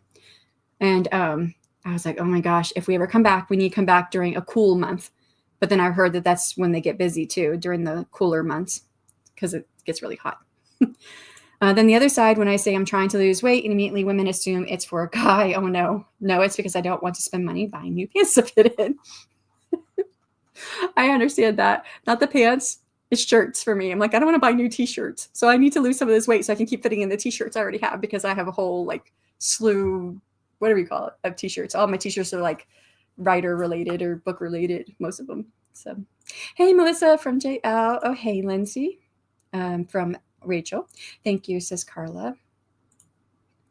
JL hit CCC on the... I think I missed something. But sniffle. Yeah, hugs to all. It's hard because our pets are part of our family. Ebony was my old gal's name. She left in December on my son's birthday, actually. My cat actually died on when we had put him down, but it was right after they did CAT scan and realized that he had a tumor. Was on my dad's birthday.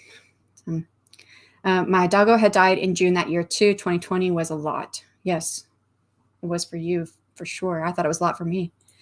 Talks to Tex hates me. They don't like me too well either, especially since I can't pronounce everything. Carla, I'm so sorry. I too lost my 19-year-old kitty recently. I hope you find peace soon. I think it's hard. And it's been 2020. What is this, 2025? Lord, gotta stop thinking about it. And I still get teary-eyed thinking about my kitty cat. He's right here. It's actually like a candle. So I called him Cat. My 5-year-old son at that time called him Ranch because I said, okay, let's go ahead and give him a name. But yeah, so he's with me. Here, well, okay. So I don't want to cry. Feelings mutual and eyes. Carla sending thoughts and vibes. Buried my wolf hound 2 weeks ago. He was my best buddy, shaggy beast that he was. Hey, Rachel from Lindsay. OMG, in my book, I have a cat named Fish. Oh, there we go. I should have kept I probably still will have a fish named Cat at some point because it's not going to be my only story that's in the ocean. So, especially since I have a merfolk society and there are some heavy consequences from an action Emmy takes for all of merfolk. And, so she asked for a boon from the metal god and he gives it to her and it creates a lot of issues in the merfolk kingdom. So I know that this is going to be probably its own story at some point. But yeah. And so I might still have a fish named Cat. That is so funny. It's because a friend of mine actually does have a cat named Fish. Well, my cat was named Cat. But again, that is because I didn't think I was going to be able to keep him. A magical catfish called Cat? Yeah, that would make sense, right? First name Cat, last name Fish. I always wanted to name a pet Pickles. There was a stray cat that was hanging around the hotel when I was in Mexico. I said it every day for the week I was there. The cat was called Senior Pickles. That's funny. Yeah, I try to have Chicken, my sparrow, as an Easter egg to all my books since he's practically been there start to finish with all of them except draft 1 of my debut. Yeah. So I put on the back or in my biography for my trilogy, I talked about my dog. My cat had passed away before I got my first book published. But my dog was with me for writing the first and second book before I actually published them as well. But she died in 2021, October. Yeah, and the book came out November 1st. So she died right before my book came out. And I think she died middle of October. And maybe it was November. I don't know. She died right about the time that my debut was published. So I already had my biography set where it said I had a dog. And so she was already gone by the time my second and third book published, but I kept the biography the same thing, to kind of, because she was there while I was writing the first book, the second book, and I started the third book. But I added him in during edits and revisions because Chicken. Thank you, everyone. Oh, hey, Tiff from Rachel. Hey, Shannon. JC, hello. How are you doing? Are you working on anything? And saying hello to everyone. Hi, JC from Rachel. Hey, JC. There is a form for if you're a wide fiction author, if you want to be part of that database. It's the paperback. Okay, so that's what I had trouble with them too. They selected where I want to share it without letting me select which platforms. Wow. Oh, are you able to change that? That's no go. I'm trying to get it to a little under 23K. I started at a little over 11K. Oh, that makes sense. Okay, so double would take it up to a little under 23. I'm thinking it might be easier to go through Ingram Spark or just individually. Yeah. And you can, Ingram Spark has it. What's it called? Maybe if you Google it, you might be able to find it. When you say individually, okay, so it's hard to sell paperbacks right from your house because every time someone buys one, then you have to go mail it. Ingram Spark now has, I forget what it's called, but you basically, if you put your book through Ingram Spark, you can choose to also have it sold through your direct sales and and they'll take their cut, of course. So I don't know what it's called.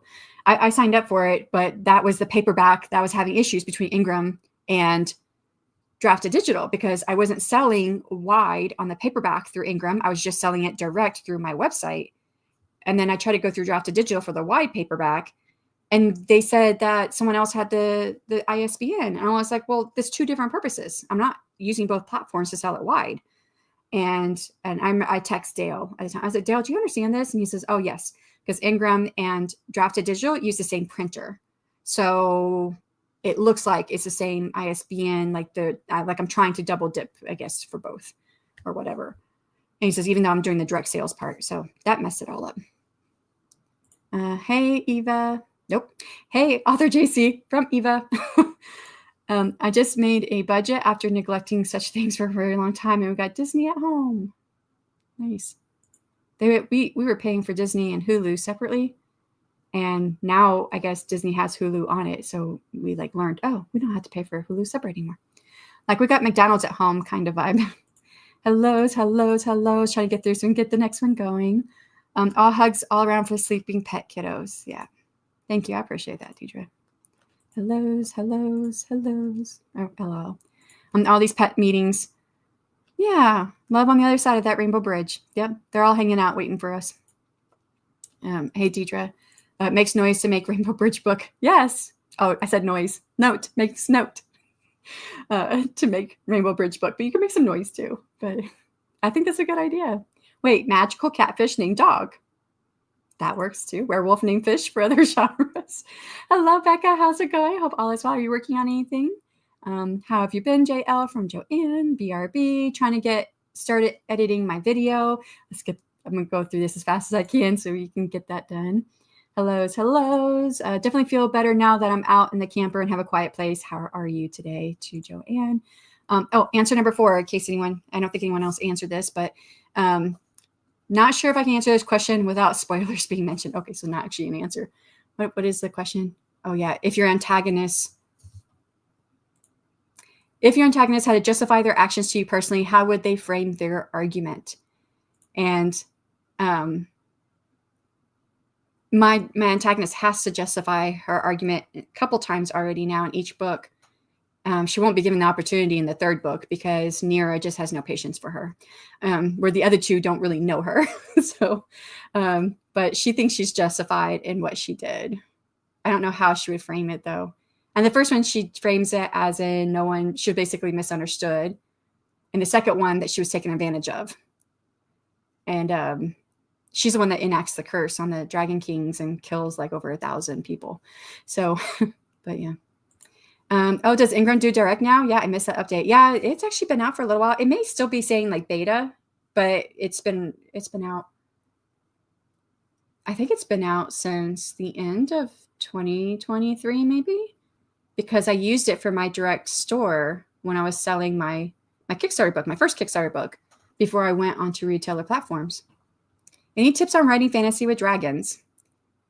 I actually have an email going out because right now I'm sending a lot of emails to my newsletter list about my Kickstarter. And the one that's going out on Monday is what makes a dragon a dragon. I can't wait for that one, because what makes a dragon is different. It varies by culture. And some people have a very firm idea that is not actually a dragon unless it has 2 arms, 2 legs, and 2 wings. And so and they say technically a dragon with 2 legs and 2 wings without the arms, so it's 2 limbs only, is a wyvern. I don't know if I'm saying that word right. So, but there's no actual set standard for a dragon, because then you have cultures that have dragons without wings. So I think it's really interesting. So I don't know. And then it depends. Are your dragons sentient? Are they intelligent? Do they speak? Are they intelligent and don't speak? And I don't know how to tell you, but yes. Hi, Butcher. How are you doing? I don't know what kind of dragons you're trying to write, but people love dragons. I can tell you that much. I think as long as you have a dragon, people are going to be happy about it. Hellos and more hellos. Having a busy day, doing okay. Hoping to work on editing my screenplay. I've been procrastinating for the last week. I just haven't had time to do it. That's why I'm doing this today. The antagonist would probably say, y'all didn't see how they treat me growing up, LOL. I just won't say for which book. And I'm good, trying to get my brain in gear for these rewrites. How are you? I'm doing Blood and Carnage Knights versus Dragons. I started by slow crawling with my ideas. I mean, you got to start somewhere, right? Dragon is more of an umbrella term, and considering it's a secondary world, just say, this is what they call this creature. Your dictionary means diddly squad. Hello. Yeah.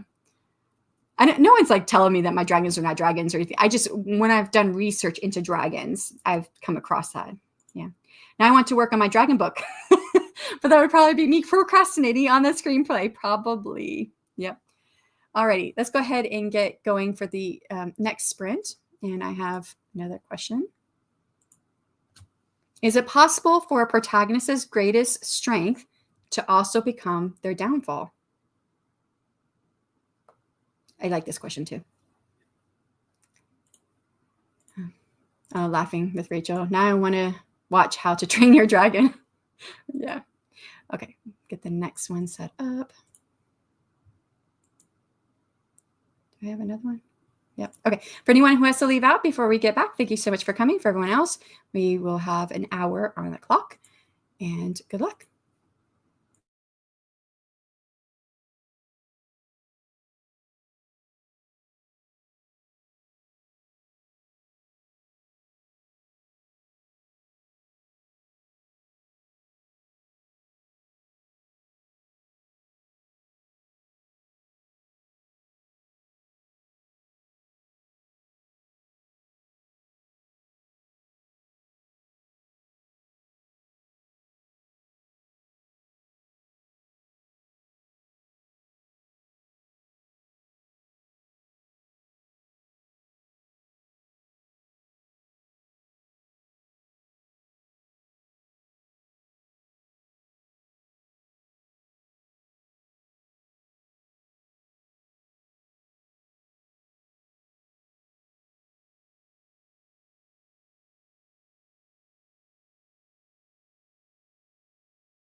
All right, that was the end of that sprint. How did you guys do? That might have been just a bit longer than an hour because my computer shut down. I think something's going on with my computer. I've been backing everything up because I've noticed it's doing some weird stuff. But yeah, hopefully it'll keep going. See how you guys did. Oh, what did I do? 393 words. Still just editing. I am on, where am I at? I'm on some chapter. Chapter 4. I was on chapter 4 last time, but I had gotten done with chapter 4, moved into chapter 5, and then came back to chapter 4. And I've got, I got 26 chapters. So I don't know. I don't know if I'll be getting to the second act today. I think it's just going to be me refreshing and editing and filling in all my placeholders on this first act. So let's see how you guys did. Left off here with the last answer, right? No, is this the new one? I don't know. Yeah, I don't know which answer this is for. I think it was the last one. My antagonist would argue that my FMC had a better life between the two of them and that FMC's life was perfect, even though it's far from perfect. Oh, yeah, that's right. That was the argument that they would make. That was the last one. How would they, so if they justify their actions to you personally, how would they frame their argument? So that's what that was for. Yeah. Okay. And then Rachel says, Hercules accidentally killed his family with his strength. I think this is a comment to the question for this time, which is it possible for a protagonist's greatest strength to also become their downfall? And then Butcher says, I suck at writing fantasy, but I love nature. It's going to be a long road for me writing this book. So if it's something you don't feel confident about, what's drawing you to write it? Like, what is it that makes you excited to write fantasy? Just curious. You don't have to answer if you don't want to. And Rachel continues, I think, comments on this question. King Solomon had 700 wives making diplomatic peace as far as he could reach, but then in his absence, there was a power vacuum. He didn't account for what happened later, only in the now. Lots of stories about brilliant inventors who make something to ease society's burdens, only for it to be transformed into a weapon. To go back here, this kind of happened with Genghis Khan, too. He had quite a few wives and daughters and granddaughters, and when he passed, like the succession was not clear, and there was a lot of upheaval. So that's I kind of got an idea from that for my book for my Merfolk Society. So yeah. Rachel says to Butcher, I'd say to look at deep dives and video essays on why that fantasy story, usually an adaptation, is captivating, like how the Lord of the Rings films are more widely accessible compared to the books. Yeah, the books are boring to me, but I do like the movies. It might give a better foundation of what to look at when crafting fantasy. And Butcher says, thanks to Rachel.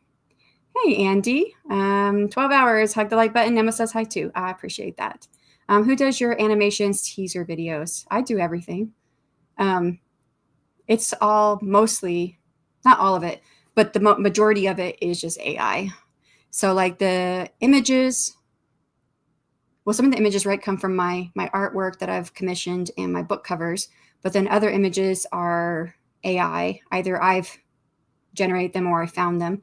And then I take those things and I use the AI. There's a couple different programs to animate your images because I don't know how to do it otherwise. I guess you could do it in Blender, but I've never used Blender. I don't think I have the time to learn something new.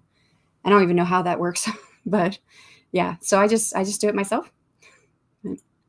And then there's some of it I find. I look at Pixabay and what's the other one?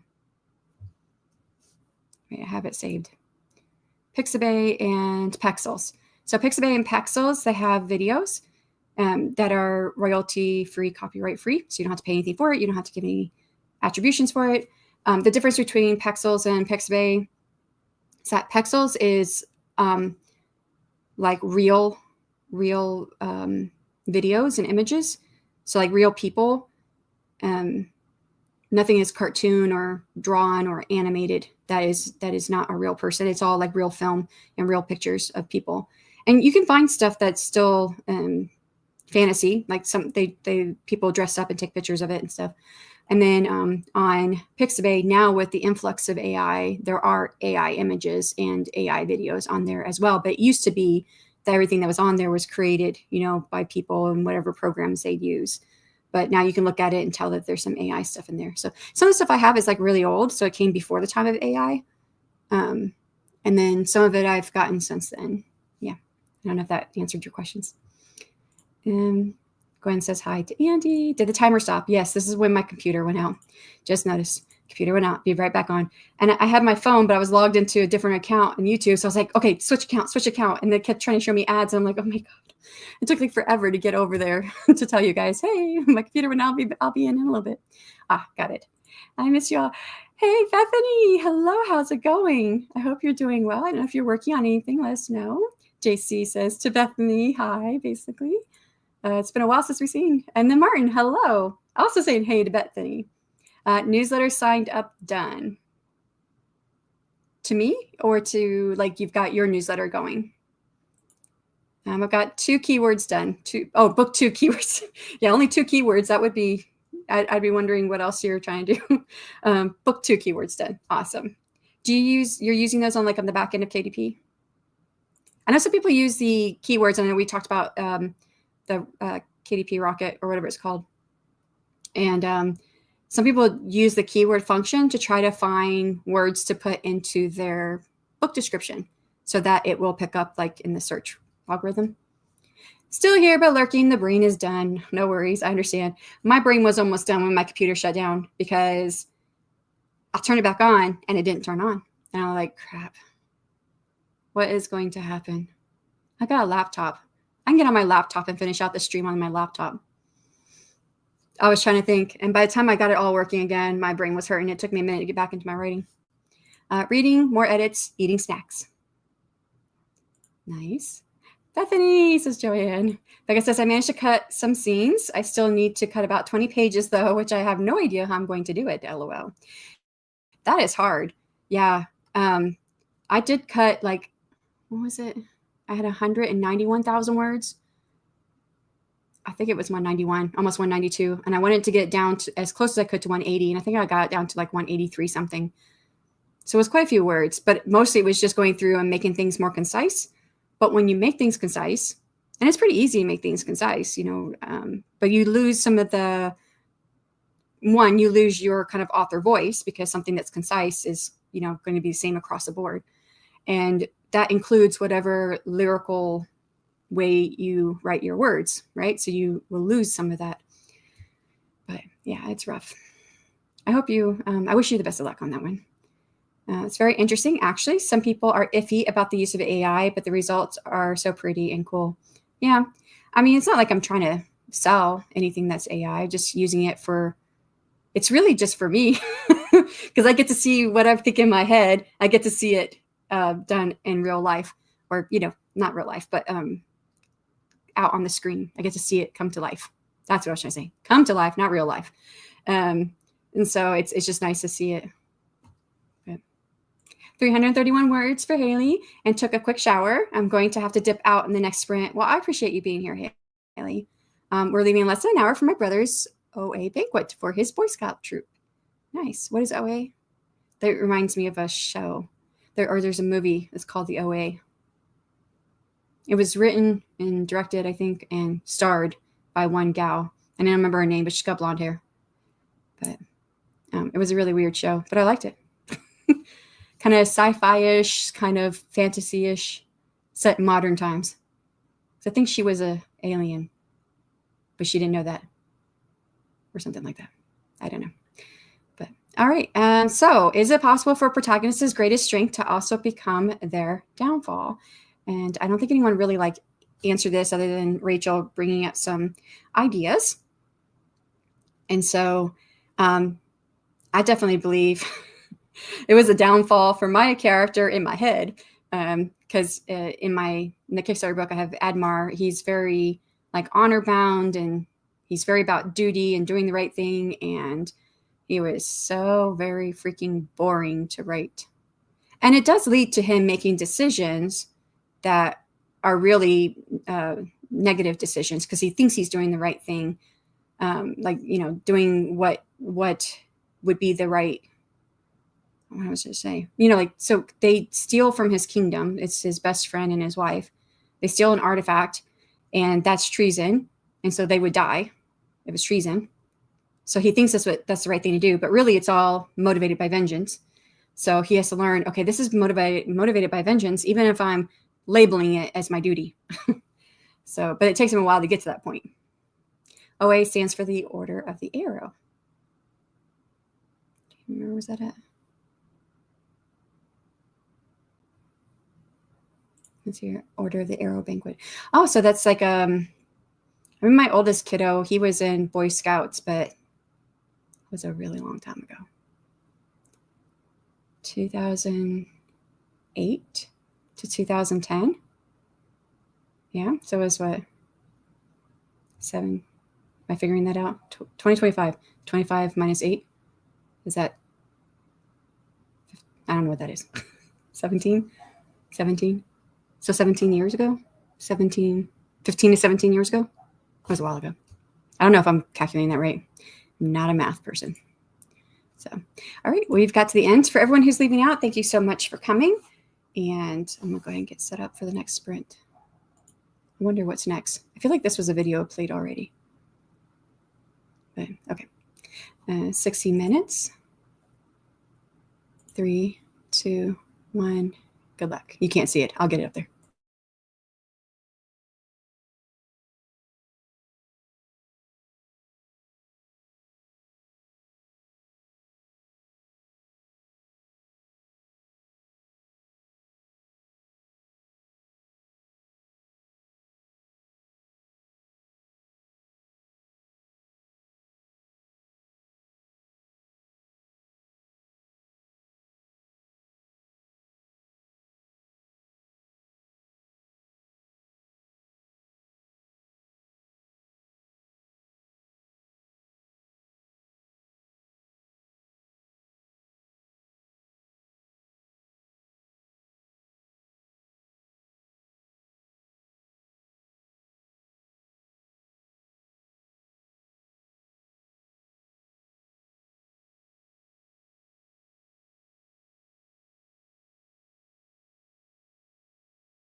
And that is time on that sprint. How did you do? I have to figure out how I did. I'm on between chapter 5 and 6. I keep going back and forth and messing with things. Around number 350 words added in my edits.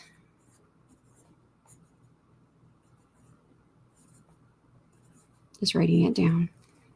For those who don't know, I track what part of the writing process I'm in, what project I'm working on, how long I am spending in that writing process, and any words that I write. Because sometimes I don't get any words if it's just like brainstorming. Sometimes I'm just like thinking. And so that gets 0 words. But yeah, let's see how you guys did.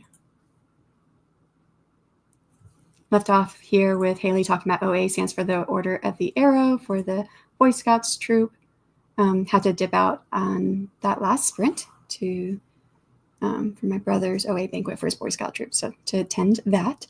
And then Emma came in. Hello, what's going on here, you wonderful crazy lady? Yeah, crazy, right? 12 hours. I don't know if you're still here. Emma, don't forget to boop the like button. Thank you. I just happened to, I've not been writing very much for 3 weeks. I've only got a few hundred words and that's it. And, just taking care of author business. So I wanted a day where I was strictly concentrated on writing. And particularly in this case, I'm working on my next book and I have the first act written. I wrote it last year, November. And so I'm just trying to refresh my mind, and I've brainstormed some ideas for Act 2, and I thought I'd get to Act 2 today, but it's going so slow going through these chapters. So I'm like, probably not going to happen today, but I'm still spending the whole day working on my manuscript, which makes me happy. So that's what it's for. Hello, AP Peoples, multi-passionate, multi-genre writer. Well, welcome. Jumping in mid-sprint, but looking forward to hanging out for a bit. Oh, it's so great to have you. What do you write? I mean, you don't have to share if you don't want to.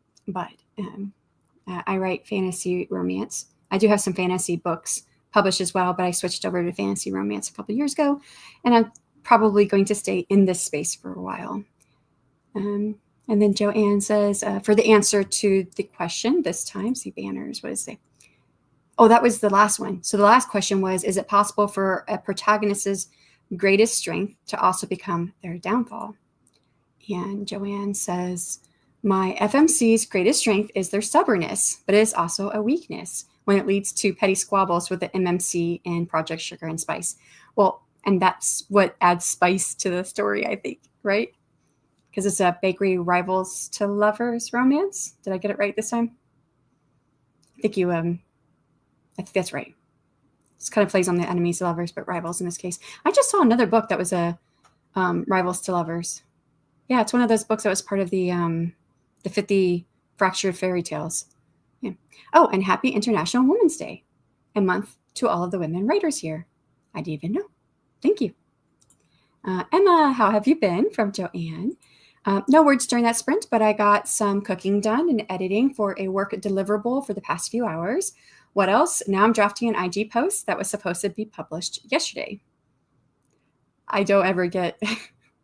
I don't do well with social media. All my social media right now is being done by Devin. So she's doing great with that. And laughing. Keiko, hello. Oh, camera again. Yes, just got off work. I figured with this being a longer sprint, I would appear on screen. Typically, I don't appear on screen because it's just easier. It's easier for focusing for me too. I don't know why, but it is. So, but yes, I'm on screen. Gwen says, got book 3s. KW's done. Moved on to book 4. KW. I'm not sure what that is. I feel like I'm supposed to know what that is, but I don't know. I'm thinking TW, trigger warnings, but I know that's probably not it. What's KW? I don't know if you're still here. Martin, hello. I know you were here earlier, but I don't know if you were still sticking around. I completed the outline for McMurdo 5 today and rewarded myself by playing Monkey Island 2. Does reward work for a lot of you guys? I know there's something that's talked about often in the community, if you know what people use for rewards. I think my reward is the completion of a project. It makes me feel like I've done something, I think. But it doesn't mean that I haven't given myself stuff. Although my husband's much better at giving me stuff. Like he gave me a cake when I finished my first book. He did a cake when we did the first AWC. So slow going, but digging my way through it. Yeah, that's editing. You and me. More laundry and 450 words. Well, that's great. You got laundry and words. I still haven't touched my laundry, and I only got words. I think you did good. Okay, so this is in answer to this sixth question, which says, which writing habit did you initially resist, but later realize transformed your productivity or your creativity? And I'll tell you guys mine. Although for those who have come to my sprints during the week, you probably know. When I start talking about it, you'll know. Currently working on what was supposed to be a 4-week Bible study, but has turned into a full-length Christian living nonfiction. 5 chapters until I'm done with the final draft. Oh, that's going to be, I know that's going to feel awesome. I always love it when I get toward the end. But I can't write the last couple chapters until I feel like the book is mostly where it's supposed to be. And I think that kind of goes to what I'm going to talk about for question 6. Oh, before I forget, next week is World Anvil's World Building Conference 2025 on the 15th and 16th, 11:30 U.S. Eastern. What am I doing? I've got 3 meetings next weekend.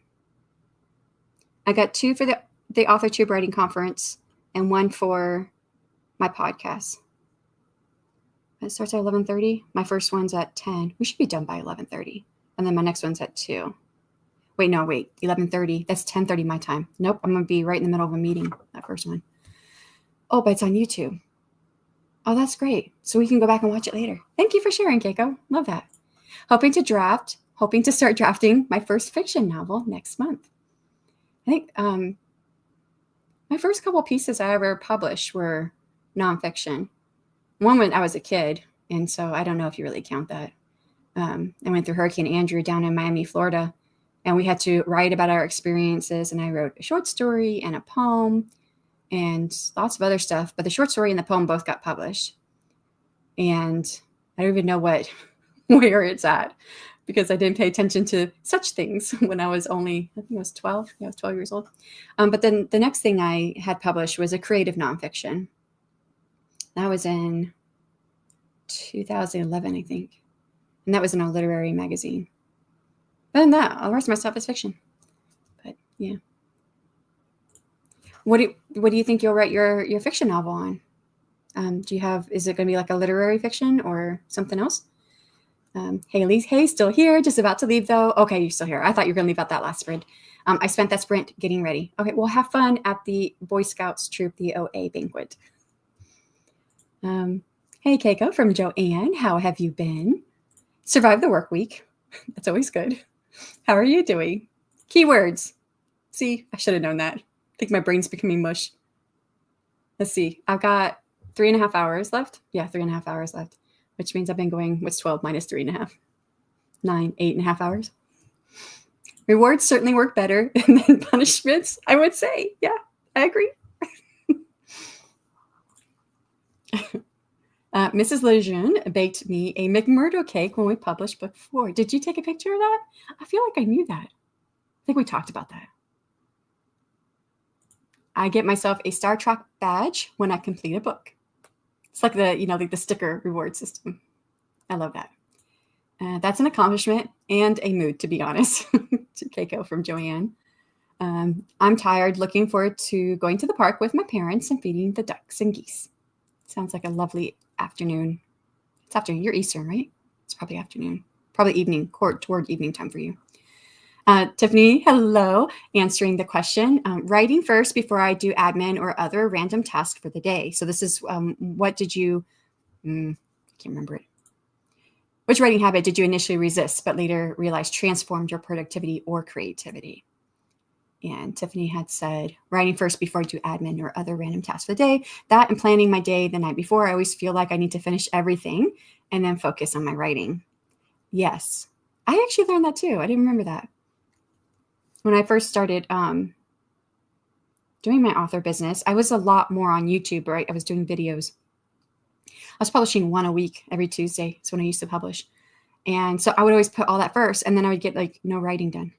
Yeah, that's definitely a lesson to learn. Rachel, hello. How are you? Hope all is well. Are you working on anything today? My husband's from Miami. I experienced Andrew in Charleston, South Carolina. I was a child, so I don't even know how it affected other people. Well, we didn't have TV anyways. We lived outside for a couple weeks.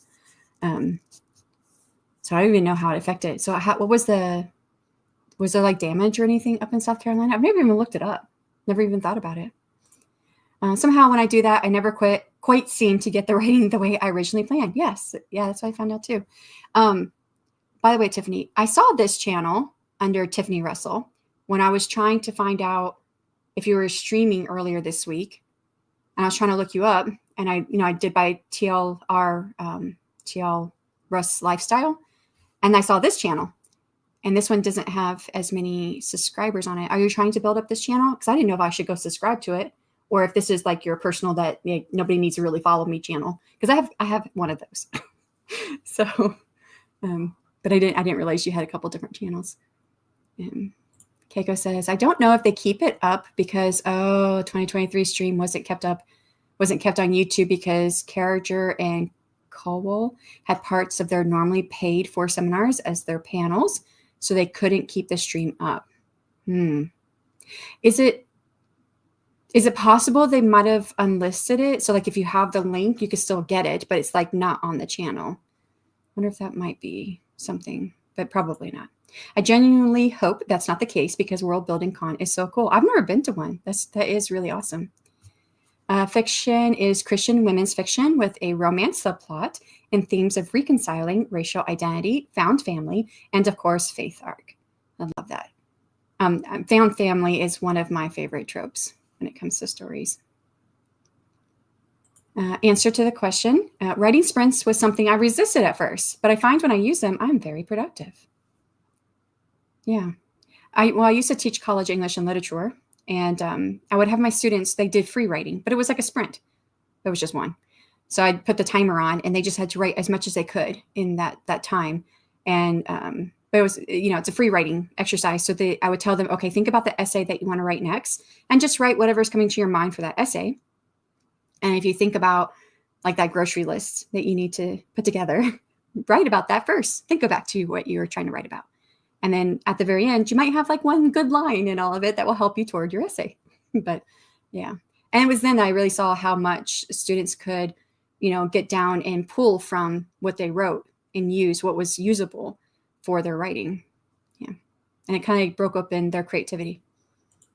Deidre says, writing the book blurb before writing the book. I used to swear by doing it after, but as a pantser, switching to writing the blurb first has totally changed my mindset and helps me finish quicker.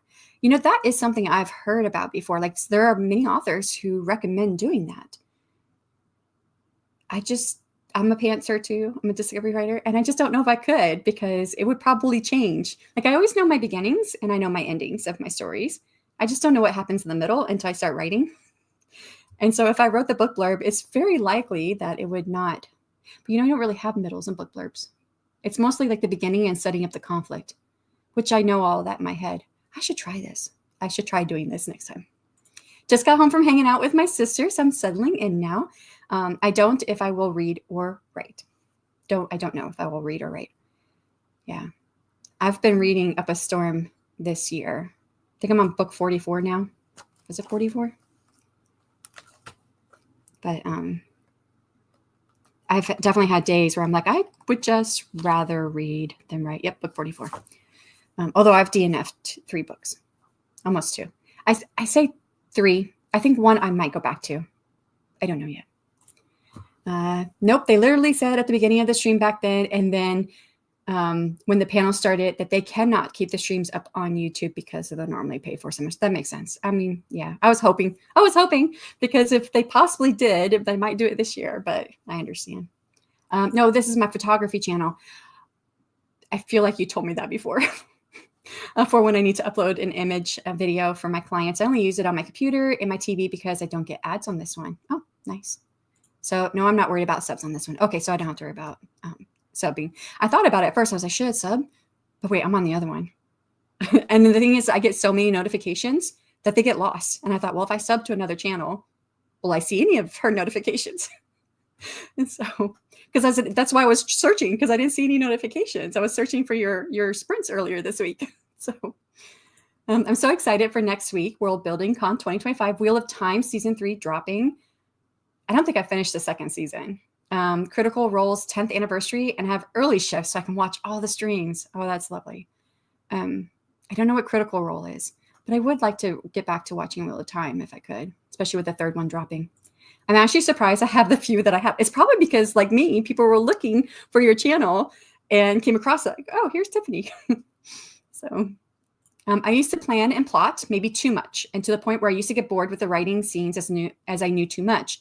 I'm learning to pants more. It's much more fun. This is it for me, Weaver. Exactly. This is the thing that the writing habit I initially resist, but later has transformed for me, because I used to plot in the beginning, and I would get bored, and then I would get irritated because I would start writing the story. It'd start changing in the middle. So I go back to my outline and change it. And then I go write. And because I would try to figure out what would happen next in my outline. Then it would change. I'd go back to my outline and fix the outline. And this was a process. I went back and forth, and I was so irritated by it that I thought, I don't think it should be this hard. I think it should be easier. And so now I just write. And it doesn't mean I don't do some brainstorming. And like I said, I always know what my beginnings and my endings are of my stories. And I do a lot of brainstorming. So I have some brainstorming for my second act, but I have no idea if it's all exactly going to figure out if it's going to go like the way I'm thinking. But then my brainstorming for my second act, it's not like the characters are doing this and then this and then this and this. No, it's like the characters could do this. And if they do this, this is probably where they'll go. But if they do this instead, this might be what they happen instead. And if I'm trying to hit this beat, this one over here might work better for this eventual outcome. But if I do it with this one over here, this is the eventual outcome I might have here. And so that's kind of what my brainstorming is. It's just me thinking of all these different routes that I could take. And how it branches off. Critical Role play, live D&D. That's the easiest to explain. My gym trainer and his wife, they're really into D&D. And he was like, I've thought about hiring you to, come up with a D&D game for our group. And they want to move online because it's getting harder and harder, I guess, to get everyone in person. And I was like, well, I would just do it for free, but I don't have the time. Because I think it'd be fun to come up with something. So, but I don't really know enough about it. And that's what I told him. I said, too, I don't really know enough about D&D to be able to come up with something and he's like, no, you could do it in your world. And I'm like, well, then I could probably do. I did sprint this week because I didn't sprint this week because I had some errands to run and wasn't sure I'd be done in time to stream. Yeah, I didn't find anything. So, Jenny Dye is one of the speakers at World Building Con. She's a cosplayer who does videos on YouTube. Oh, wait, Keiko, did you drop a link for it? You guys are welcome to drop any links that you want for some of these people, because I'm learning about new people. Season 2 was a step up from season 1. I can't even recall season 2, only that I just didn't finish it. I should probably start over and then go all the way through. Yes, to Rachel and Travis Baldry and Caitlin Rosakis too. Yep, that's why I don't outline anymore. When I put, it feels like I'm already. When I outline, When I outline, it feels like I've already written the story. Yes, that's how I felt about my debut, because I did outline that and I stuck to my outline, and I thought it was kind of boring. Look, Keiko already got ahead of me. got the link there for World Building Con. As a hardcore outliner, I do not understand that concept. And I can understand that. I totally understand the concept of outlining. And was it Abby Emmons who did a video on it where she said having an outline is like a roadmap. If you're going on a road trip and you don't have a map, then how do you know where to go? And the roadmap helps you get there. I was like, that makes a lot of sense. That's still when I was trying to make myself outline. 8.5 hours. Has it really been that long already? Wow. Yeah. There's the schedule. Thank you for sharing. I'm gonna have to go check it out. Outlining for the win. Yes, Martin is a hardcore outliner. Oh, Mary Robinette Cole is doing the keynote on the first stream. I'm probably gonna miss some of it. I used to outline heavily when I first started. Yes, me too. But I would never actually get any books done. So I have a ton of outlines, and the books still, they're not written from that time. Throw the outlines out and then just start writing without looking at any of the outlines. You might be able to do it then. Of course, I have like way more stories in my mind than I probably will ever get out. And, I think I mentioned this in a webinar I was in, where I said I had more stories in my mind than life left to live to write them. So yes, Martin, I cannot even start writing without it. In 2023 stream, she did a panel of micro and macro world building. I bet that was interesting. We have some world building applications for the AuthorTube Writing Conference this year. I'm trying to remember what they were. I think there's 2 of them. And Mer Lafferty, I'm glad I learned about this before the con happened, right? So then it's not too late and you don't get to see it. My current outline is 1,600 words. Butcher says, hey, I downloaded 2 versions of your free book and I use Read Era to read. You downloaded 2 versions of my free book? Oh, wait. Is it free because of the draft to digital? No, it's not draft to digital. The Smashwords sale? Because I'm like, I don't have any books that are free, but it might be through the Smashwords sale. Half the fun of a road trip is getting lost along the way, though, right? Yeah, I agree. I'm a plotter too, says Gwen. Oh, my cat is yelling outside the door. But it's Thor, and he'll like come in, say hello, get lots of petting, and then he'll be back at the door yelling for me to let him out. I'm a heavy plotter and outliner. My outlines break down chapter by chapter and even sometimes scene by scene. My outlines sometimes hit almost 20,000 words.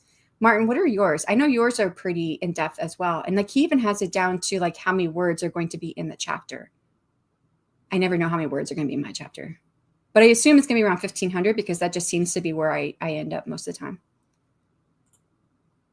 I never deal with writer's block because when I sit down, I know exactly what I want to write. I mean, that is definitely a plus. I have to say I don't ever have writer's block either because I have way far too many ideas. It's just picking one.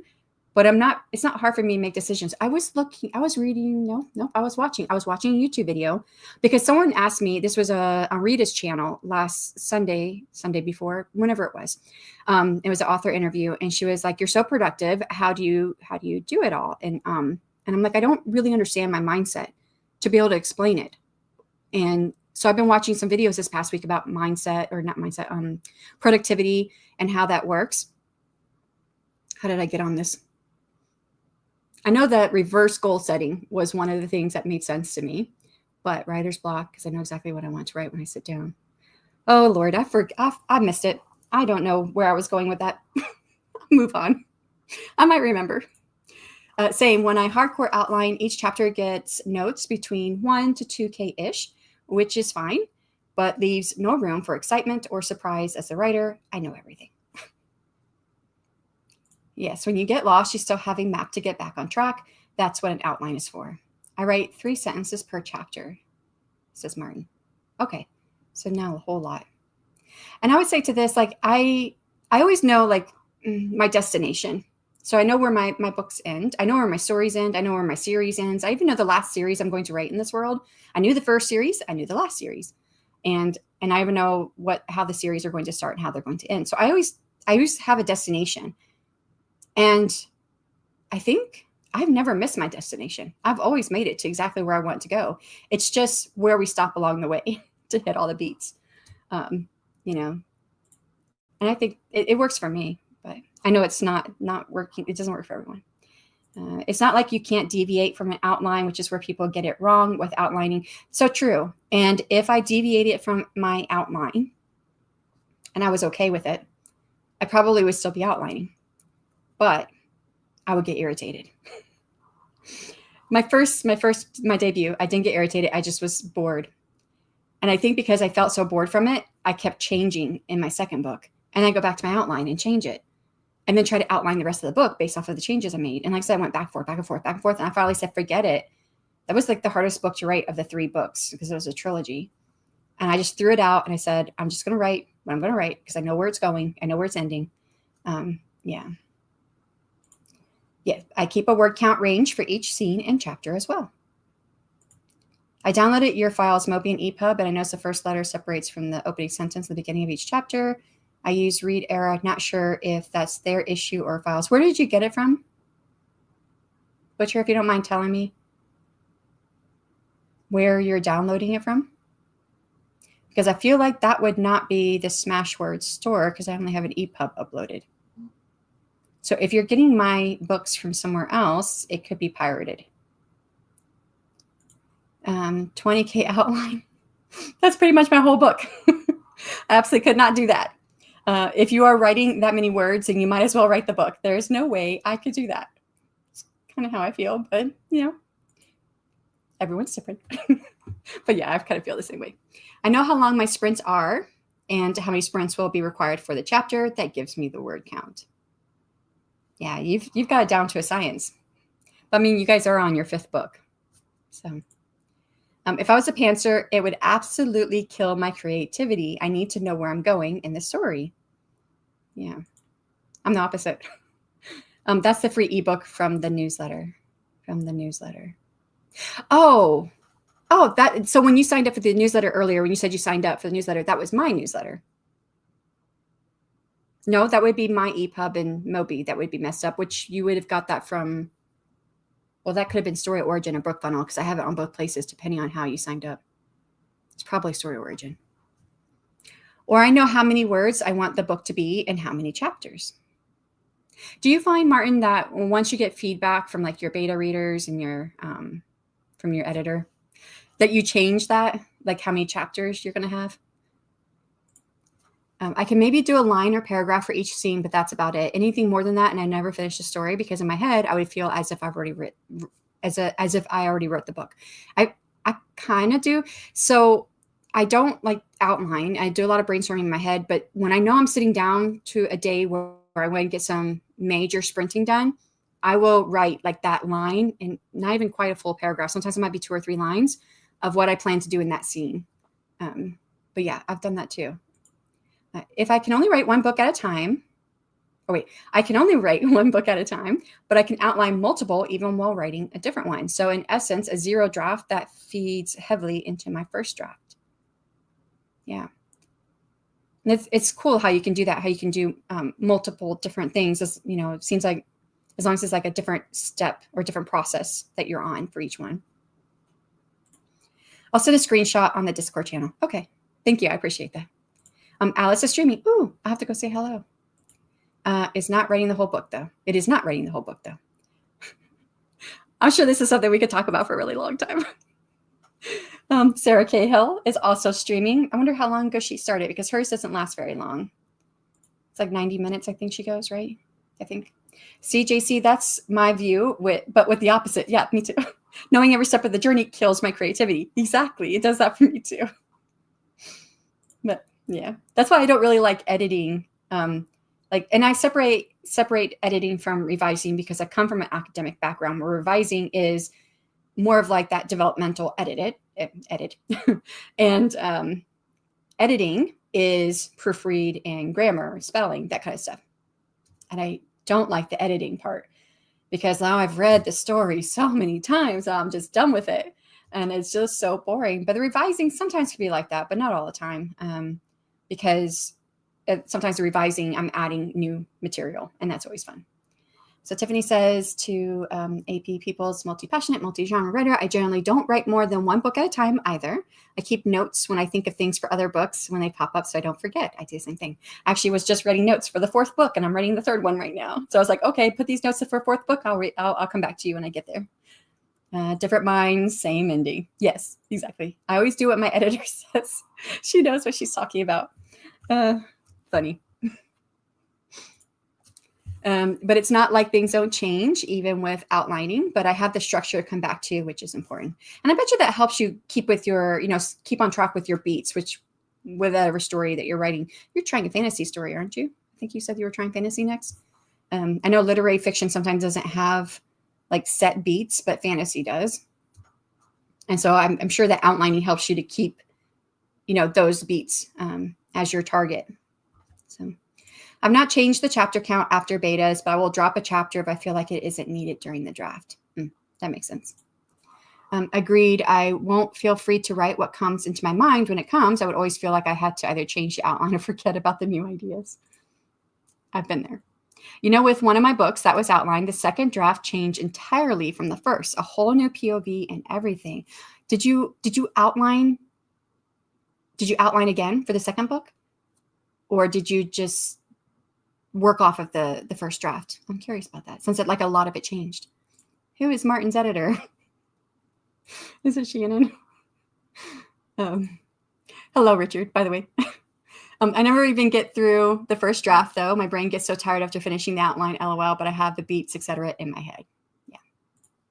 I get that it works for you, but I'd be stifled by the structure. It would feel like I can't change anything or go off tangent or whatever is popping in my mind. I'm trying a paranormal mystery story next. So not fantasy. Well, sort of it is, because paranormal. But mystery has its own beats. So that's a little bit different. That's going to be fun. It was you once, to Richard. That's what would kill the creativity. Yes. And then you scored higher than me in the contest. You guys. And hello. Creativity is such a wide spectrum that is different for all of us. But as long as we are getting the books written, it's the right process for us. I agree. And I love how different it is for all of us and how we all think differently and what works for us. Because that means we're going to get these varying stories as well, right? Just always hot. That's a great place to be.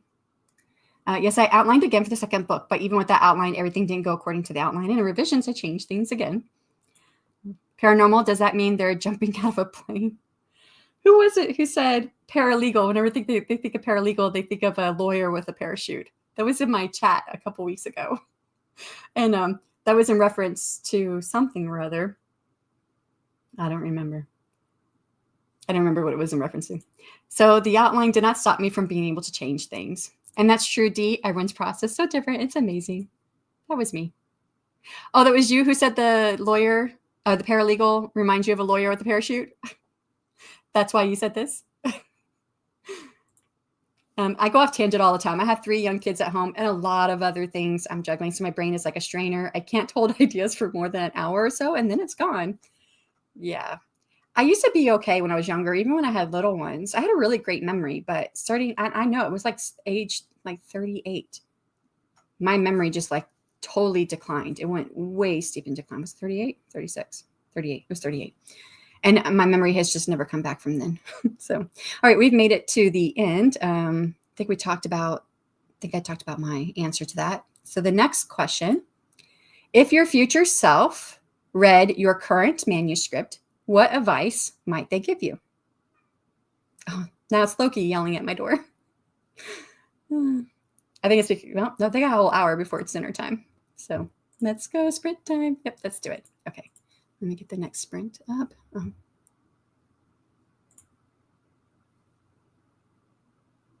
Oh, did I not do that? I did not do that as a banner. Hold on, I need to change that.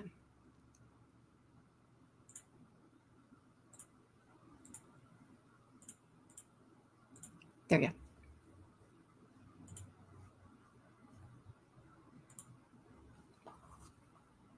For anyone who has to leave out, thank you so much for coming. For everyone else, I'll see you on the other side of 60 minutes, and good luck.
Yeah, that is time on the sprint. How did you do? Let's see. 322 words. That's what I added in my revisions. And how far did I get? I'm almost done with chapter 6. I was going between 5 and 6 last time, but mostly in 5. And now I'm chapter 6. So not very far, but it's okay. I'm writing, which I'm happy about. Left off here with Weaver saying, let's go, sprint time. AP says, I just turned 38, so I completely know what you're talking about. That's what I was talking about. My memory just went so terrible at the age of 38. Like I had a good memory before that, and then it just, yep. Answering the question, which is, if your future self read your current manuscript, what advice might they give you? And so Rachel says, schedule time to write. I want the rest of the story. I want it too. I mean, I haven't read any of your story, but I'm waiting for the day that you have something out. I've been waiting for it. AP says, stop being such a perfectionist in the first draft and just get it done. You can always revise later. So true. Yeah. What would my answer be? Let me go through the rest of the answers before I do it. Morgan, hello. Yes, it has gone well. I haven't barely written for 3 weeks. I've barely written anything because it was busy time for the Off the Tube Running Conference with the applications and also my Kickstarter. So I was like, I need a day where it's just writing and I'm not like distracted by admin things, whatever the admin thing could be, because I have several admin things. But yeah, so I'm just happy to get words. Not a whole lot, but it's words. So are you working on anything? How's your cozy fantasy going? Weaver says the answer. They would probably say a few things. Stop overthinking everything, progress, perfection, and stop worrying about trying to please everyone. Not everyone's going to like it, and that's fine. Yes, so true. I learned that the most with this second book in my series, because in my first book, like almost all of my readers loved it. Like almost everybody who signed on to read it as a beta and alpha reader, they finished it. There's only a couple who didn't. And then those who signed on to be alpha or beta reader for my second book, there was quite a few who didn't make it past the first few chapters.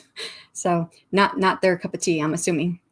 Or maybe they were just all busy. I could tell myself that, but I just think it's probably that. But the ones who did finish it, they really, really love it. And I think almost unanimously, they all think it's the best book in the world that I've written so far, which I don't think it is. That's my thought, my opinion. So AP says, almost done revising, chapter 17 of 20. You're getting there. Got a good chunk of edits done there. Got in the zone. Oh, I love it when I get in the zone. Usually doesn't happen for me unless I'm drafting. I don't usually get in the zone in any other process in the writing process. Stage of the writing process. See, couldn't remember a word. Tiffany says, I'm around 17:03 for the day, but it feels really hard getting words today. I mean, you had that writer's retreat earlier, right? Was that that was early this week, and you got 22,000 words. I think you got a lot of words in. So I probably would have 0 words if I did that many in 2 days. But it feels really hard getting words. I've been having a hard time writing on the weekends, and I don't know why. I used to have a hard time writing on the weekends when I would get on YouTube. Not saying that you should leave me, but if leaving YouTube would help you be more productive, then definitely take advantage of that. I tried to get on the weekends and support everyone on YouTube. And I found that when I did that, I just did more talking without actually getting anything done. And I thought, well, if I'm not spending time with my family, I want to be writing. So I still occasionally get on, but I just don't hang out. I'll get on, hey, how's it going? Because Rita had like a stream this morning. Oh man, I forgot Alice was sprinting. I don't know if she still is sprinting. I forgot to go click on it. So I try to say hi. And then Andy sprints usually on Sundays, although his computer's broken right now, so he's not going to have a Sunday stream. But and I try to stop in and say hi. Gwen says all 5 books have new keywords for the relaunch. Falls over. I bet that feels good though to have it done. And congrats. Big congrats. Answer for Deidre. Go back to writing the things you enjoy instead of worrying about the market while drafting, as your readers can tell when you are in your head. When you are in the zone, the books are way better. I totally agree. Yeah. And I know you've changed like some of the tropes you were writing because of some of the feedback you were getting. And I remember you saying it was because of the feedback you were getting. But I don't know if that was also in conjunction with you just not like that's not what you really wanted to write anymore. But I feel like you have moved into writing things that you enjoy writing. So I know I enjoy your work. I've read a couple of your books now. Couldn't tell you which ones. I know one had hiking, and I think there was painting in it. That was one. I read that one twice. I think that's why I remember that one because I read it on my own, and then our buddy read it with Margaret. Was that for the? I think that was probably for the Black Author Tuber readathon during February. I think that's when it was. So I read it a second time. I don't remember the second book I read. I feel like it's 3 though, but yeah, I don't remember. I probably would start reading it and they're like, oh yeah, that's right. I read this one. I've done that that's why I'm like writing down everything I'm reading this year because I have now picked up several books and start reading it. I'm like, oh, I've read this one already. So I don't know if you guys do that.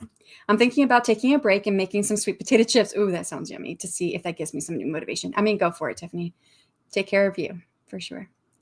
Alrighty. So it's almost 5 o'clock my time, which means we've got 2 more hours left in the stream for anybody else who's still here.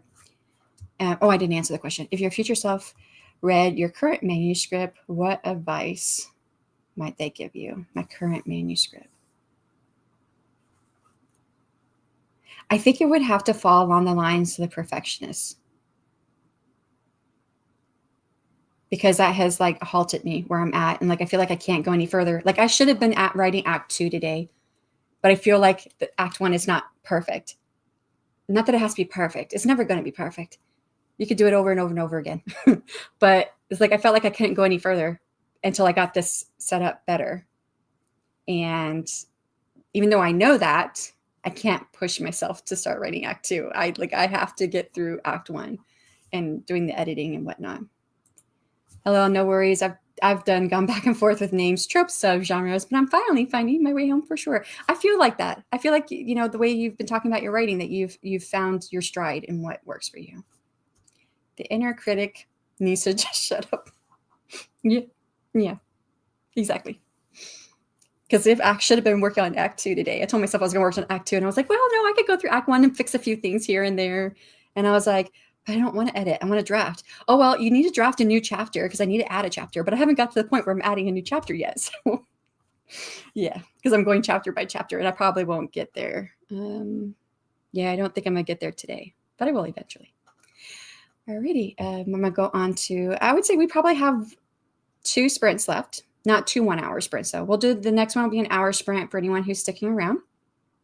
And then the last one will probably be 30 to 45 minutes, depending on how much time we have, because I want to stop by 7 p.m. my time, which is 8 p.m. Eastern for anybody in Eastern. And I'm sorry for those other time zones. I'm not very good at figuring out time zones.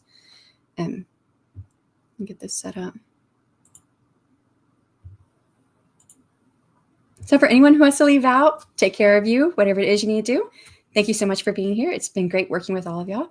And for everybody else, I'll see you guys on the other side of 60 minutes. Nope, that says 45 minutes. What did I do? I need to go back. Is it going to go back?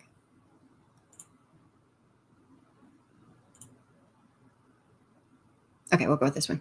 60 minutes on the clock. Good luck, everyone. See you after.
All right. How did you guys do on that? I did go get some dinner. I also fed my kitties. So I only had like 30 minutes, a little less than 30 minutes to write. I had 156 words at it, but I did move a little bit further in the story. I guess I didn't have as many notes for myself and placeholders in the text. So I'm on chapter 8, but I'm almost done with it. But I do know that this is where, right about here, is where I want to add that chapter. Or I think I can add it in as just a few paragraphs. Maybe. I don't know yet. We'll see. So I think I want it as a chapter because there's actually 2 parts to it. And I think I can put one part in this current chapter as a couple paragraphs. But then I still have to figure out how I'm going to do the other part that I need to add. So we'll see. All right, let's see how you guys did. Oh, and I did forget to say that we have another question, which is, if your creativity were a physical place, what would it look like? And I forgot to say that before we went on the break or on the sprint. So left off with, we were saying the inner critic needs to just shut up. We're talking about what would we tell ourselves? I don't remember what that was. What was it? If your future self could read your current manuscript, what advice would they give you? So that was a response to that. And Gwen said, I think dinner is almost ready. So that's my plan for next sprint. And I was like, same. And then Jocelyn came in. It's been a busy Saturday. So I came by to give a happy sprinting. Thank you so much, Jocelyn. I'm figuring you're probably not here. That was about 45 minutes ago, but I appreciate you stopping in. Jen came back. Hi, how's it going? And then Weaver says, my brain is annoying sometimes. 1 minute wants to write in past tense and then later present. Please just pick one. Have you often gone back and forth between present and past tense?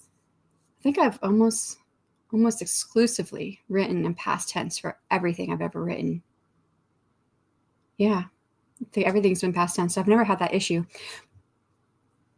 Caveat, I had that issue during one period of my life, and that's when, Morgan Lee, she stopped by earlier. Her and I were critique partners for 2.5 years, and she writes in present tense. So I would have some present tense stuff in my work because we'd be exchanging chapters, and then she would put some past tense in her work. And this was after us working together for 6 months that we started doing this and using each other's tense. That's the only time I've ever had a different tense in my work. But yeah, I thought that was funny. Still here, says Morningstar. I'm playing and writing, but fun writing without a purpose, if that makes sense. Yes, I actually have done that before. It's lots of fun. It's a great way to just let loose and see what about your writing could be different than what you feel like you have to box yourself into when you're typically writing for not fun. Let's kind of say not fun. All of writing is fun to me, you said without a purpose. That's the part of it. So when I'm not writing for a purpose, I've done that where I was like, okay, I just want to write, see what comes out, and not have a purpose. And that writing, no one will ever read, so I don't have to worry about it. And I'm like, oh, I didn't know I could do that. So Tiffany says, I spent some time searching for a vector image, and I'm convinced this is more annoying than looking for the right couple for a cover image. What site are you using? I use, I think it's Deposit Photos. Yeah, it's Deposit Photos. I don't remember the other one, but I don't have any credits on the other site. But the vector images I'm usually looking for are dragons and things like that. So I'm trying to think. I don't think the dragon I have on the screen there, the upper right, I think that came from something else. I think that was on Pixabay, and I just changed the color. But I do like a lot of dragon stuff that I'll find vector images on Deposit Photos. Answer for question 8, the Shire from Lord of the Rings or Rivendell. I like that. I do like the Shire. That's what I'm using. Okay, Deposit Photos. Yeah, and I guess it's just whatever it is you're looking for. Yeah, there's some good ones on there, and then there's some that I'm like, I could actually do this better if I had the time to do it. So I don't always have the time to do it. I draw the assets for my 2D animation assignment. Still working on school assignments. Game development is hard, LOL. I didn't know you were going for game development. I have to get with you.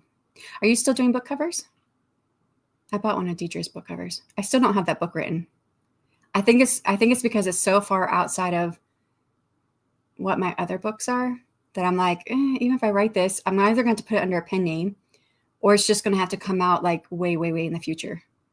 And I haven't figured it out yet what I was going to do. But yeah. Okay, my answer for the question, let me bring it back up. If your creativity were a physical place, what would it look like? So funny, because exactly what it would look like is kind of like what I have in my current scene that I was reading. So all the brothers are dragon shifters, but they hide their identity because they're under the ice dragons are under the winter season, and the summer season creatures and fae have been assassinating all the winter creatures in the world. And so they hid their identity so that they could be protected. So he goes to this like secluded grotto behind a waterfall to, what do you call that, shift? And then get dressed and whatnot. Because I don't see how people can shift and they already have clothes on. That doesn't make any sense to me. Whenever I read that in a book, I'm like, how do you have clothes on already? I mean, is it like just like part of your skin? Like you lose some of your skin or lose some of your hair to make up the clothes? I mean, how does that work? So he's getting dressed and that. So my physical place would be, and there's mountains in the background. It would be mountains in the background with a waterfall and a crystal clear like lake that the waterfall is going into. Yeah, lots of green. I mean, I know green's not my favorite color, but I like green, like forests and stuff. So yeah, that's my creativity space, if I was to describe it. And Deidre says, I've mostly been working with multi-author series authors because school is so crazy. I haven't updated the cover design website in ages. Yeah, it's no problem. You gotta do what you gotta do. How long do you think it's going to take you to learn the game development stuff? I have this idea. So there's I had this small town, Nithral, which is protected. It's like in a valley between mountains. And it's magically protected, so no one can really enter unless they are worthy to enter. And of course, then there are generations that are born there, and they may not always be worthy. But the leader, she's all about trying to bring all of the races closer together, right? This is during all the summer Fae wars, when the summer creatures are trying to demolish the winter creatures. So it's a place to get away from all the wars. And I've written one novella there. I've got another novella started, and there's 4 quadrants each for the different seasons. And I thought, okay, once I have one novella in all the quadrants, then I want to make like something online where people can go and like create their own character and decide which quadrant they want to live in. And they go in the quadrant, they can like interact with the characters from the novellas, and there will be other NPCs and whatnot. I don't know what else would be there. I was just thinking it's just kind of cool little like interactive thing to just go in and find out. And maybe there might be like Easter eggs for other novellas upcoming or whatever. But I would have no idea how to actually set all that up online. I have looked into it a little bit, and I think when I get to the point where I'm ready to start doing it, then I'll figure it out. It's either I'll be hiring someone or I'll be doing it myself. If I do it myself, it's probably not going to be that great, but it'll be something. But I wanted to wait until I had one novella in each quadrant done, which I'm only going to be finishing a second novella this year, maybe a third. I don't know yet. And yes, I thought about emailing you reminders about it. Saw you were doing AWC and the Kickstarter for a whole other series, LOL.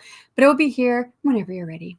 And you know, Deidre, don't worry about it. I mean, I think you gave it to me without the title on there or whatnot. I'm trying to remember how you gave it to me. I mean, if I ever do figure out what the title is going to be, I know I can put it on there. I think actually I like the title that was there. I might make it fit if I have to. So most books I've read where they shift with clothes on the clothes, rip or shred. Yeah, that's kind of like Twilight, right? The clothes would rip. It's not like I've read like the majority is not doing that, but I've read enough books where they shift and they have clothes on. And I'm like, really? How does that work? But I know I get kind of a stickler for the details. Probably. Sorry for typos. It's okay. I can't type most of the time either. I started making games in the first semester, mini games and card games at first. Then a visual novel was the final assignment. Ooh, I love that idea. But this semester, I'm working on more 2D games. It's a 3-year degree. So you've done 1 year. So you're in the first semester. So your second semester of the first year. So you have a whole 2 more years to go. It sounds like a fun, sort of fun. I mean, I wouldn't want to do all the coding and all that, but the end, the objective at the end would be really, really fun to have. And I only just started last September. Yep, 2 more years. Alrighty. All right, so we're gonna do one more sprint, 45 minutes, 10. That'll take us to 50, so give me 10 minutes to wrap up. And one last question. Is your identity as a writer more closely tied to the stories you've completed or the stories you're still trying to tell? I think this is an interesting question. And of course, I'm sure there are people who write who don't tie their identity to any of their writing. So it's possible that's the case. And I'm trying to find the right button. Yeah, okay. Let me see if I got the 45-minute timer. It says 1 hour. I want 1 hour. That's 30. Where's a 45-minute? I have one 45-minute timer ready to go. There it is. All right. So for anyone who has to leave out, thank you so much for coming. For everyone else, 45 minutes, and they'll come back. This will be the last sprint for anybody who's here. And I'll see you guys on the other side. Good luck.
And then it's time on the last sprint. How did you do? I thought that was a 45-minute sprint timer. And then I looked up, I saw that was like 4 minutes in, and it was like 56 minutes. I was like, okay, that was not the 45-minute timer. So I had moved the timer over. I don't know if anyone caught that. I had to add in, I was adding this scene that I was thinking of earlier. So I got to add it to my other words. 579 words. That's the most I've written one. That was like the shortest sprint, and that was the most I've written. But I was writing a whole new scene where everything else I was just editing and revising lines here and there.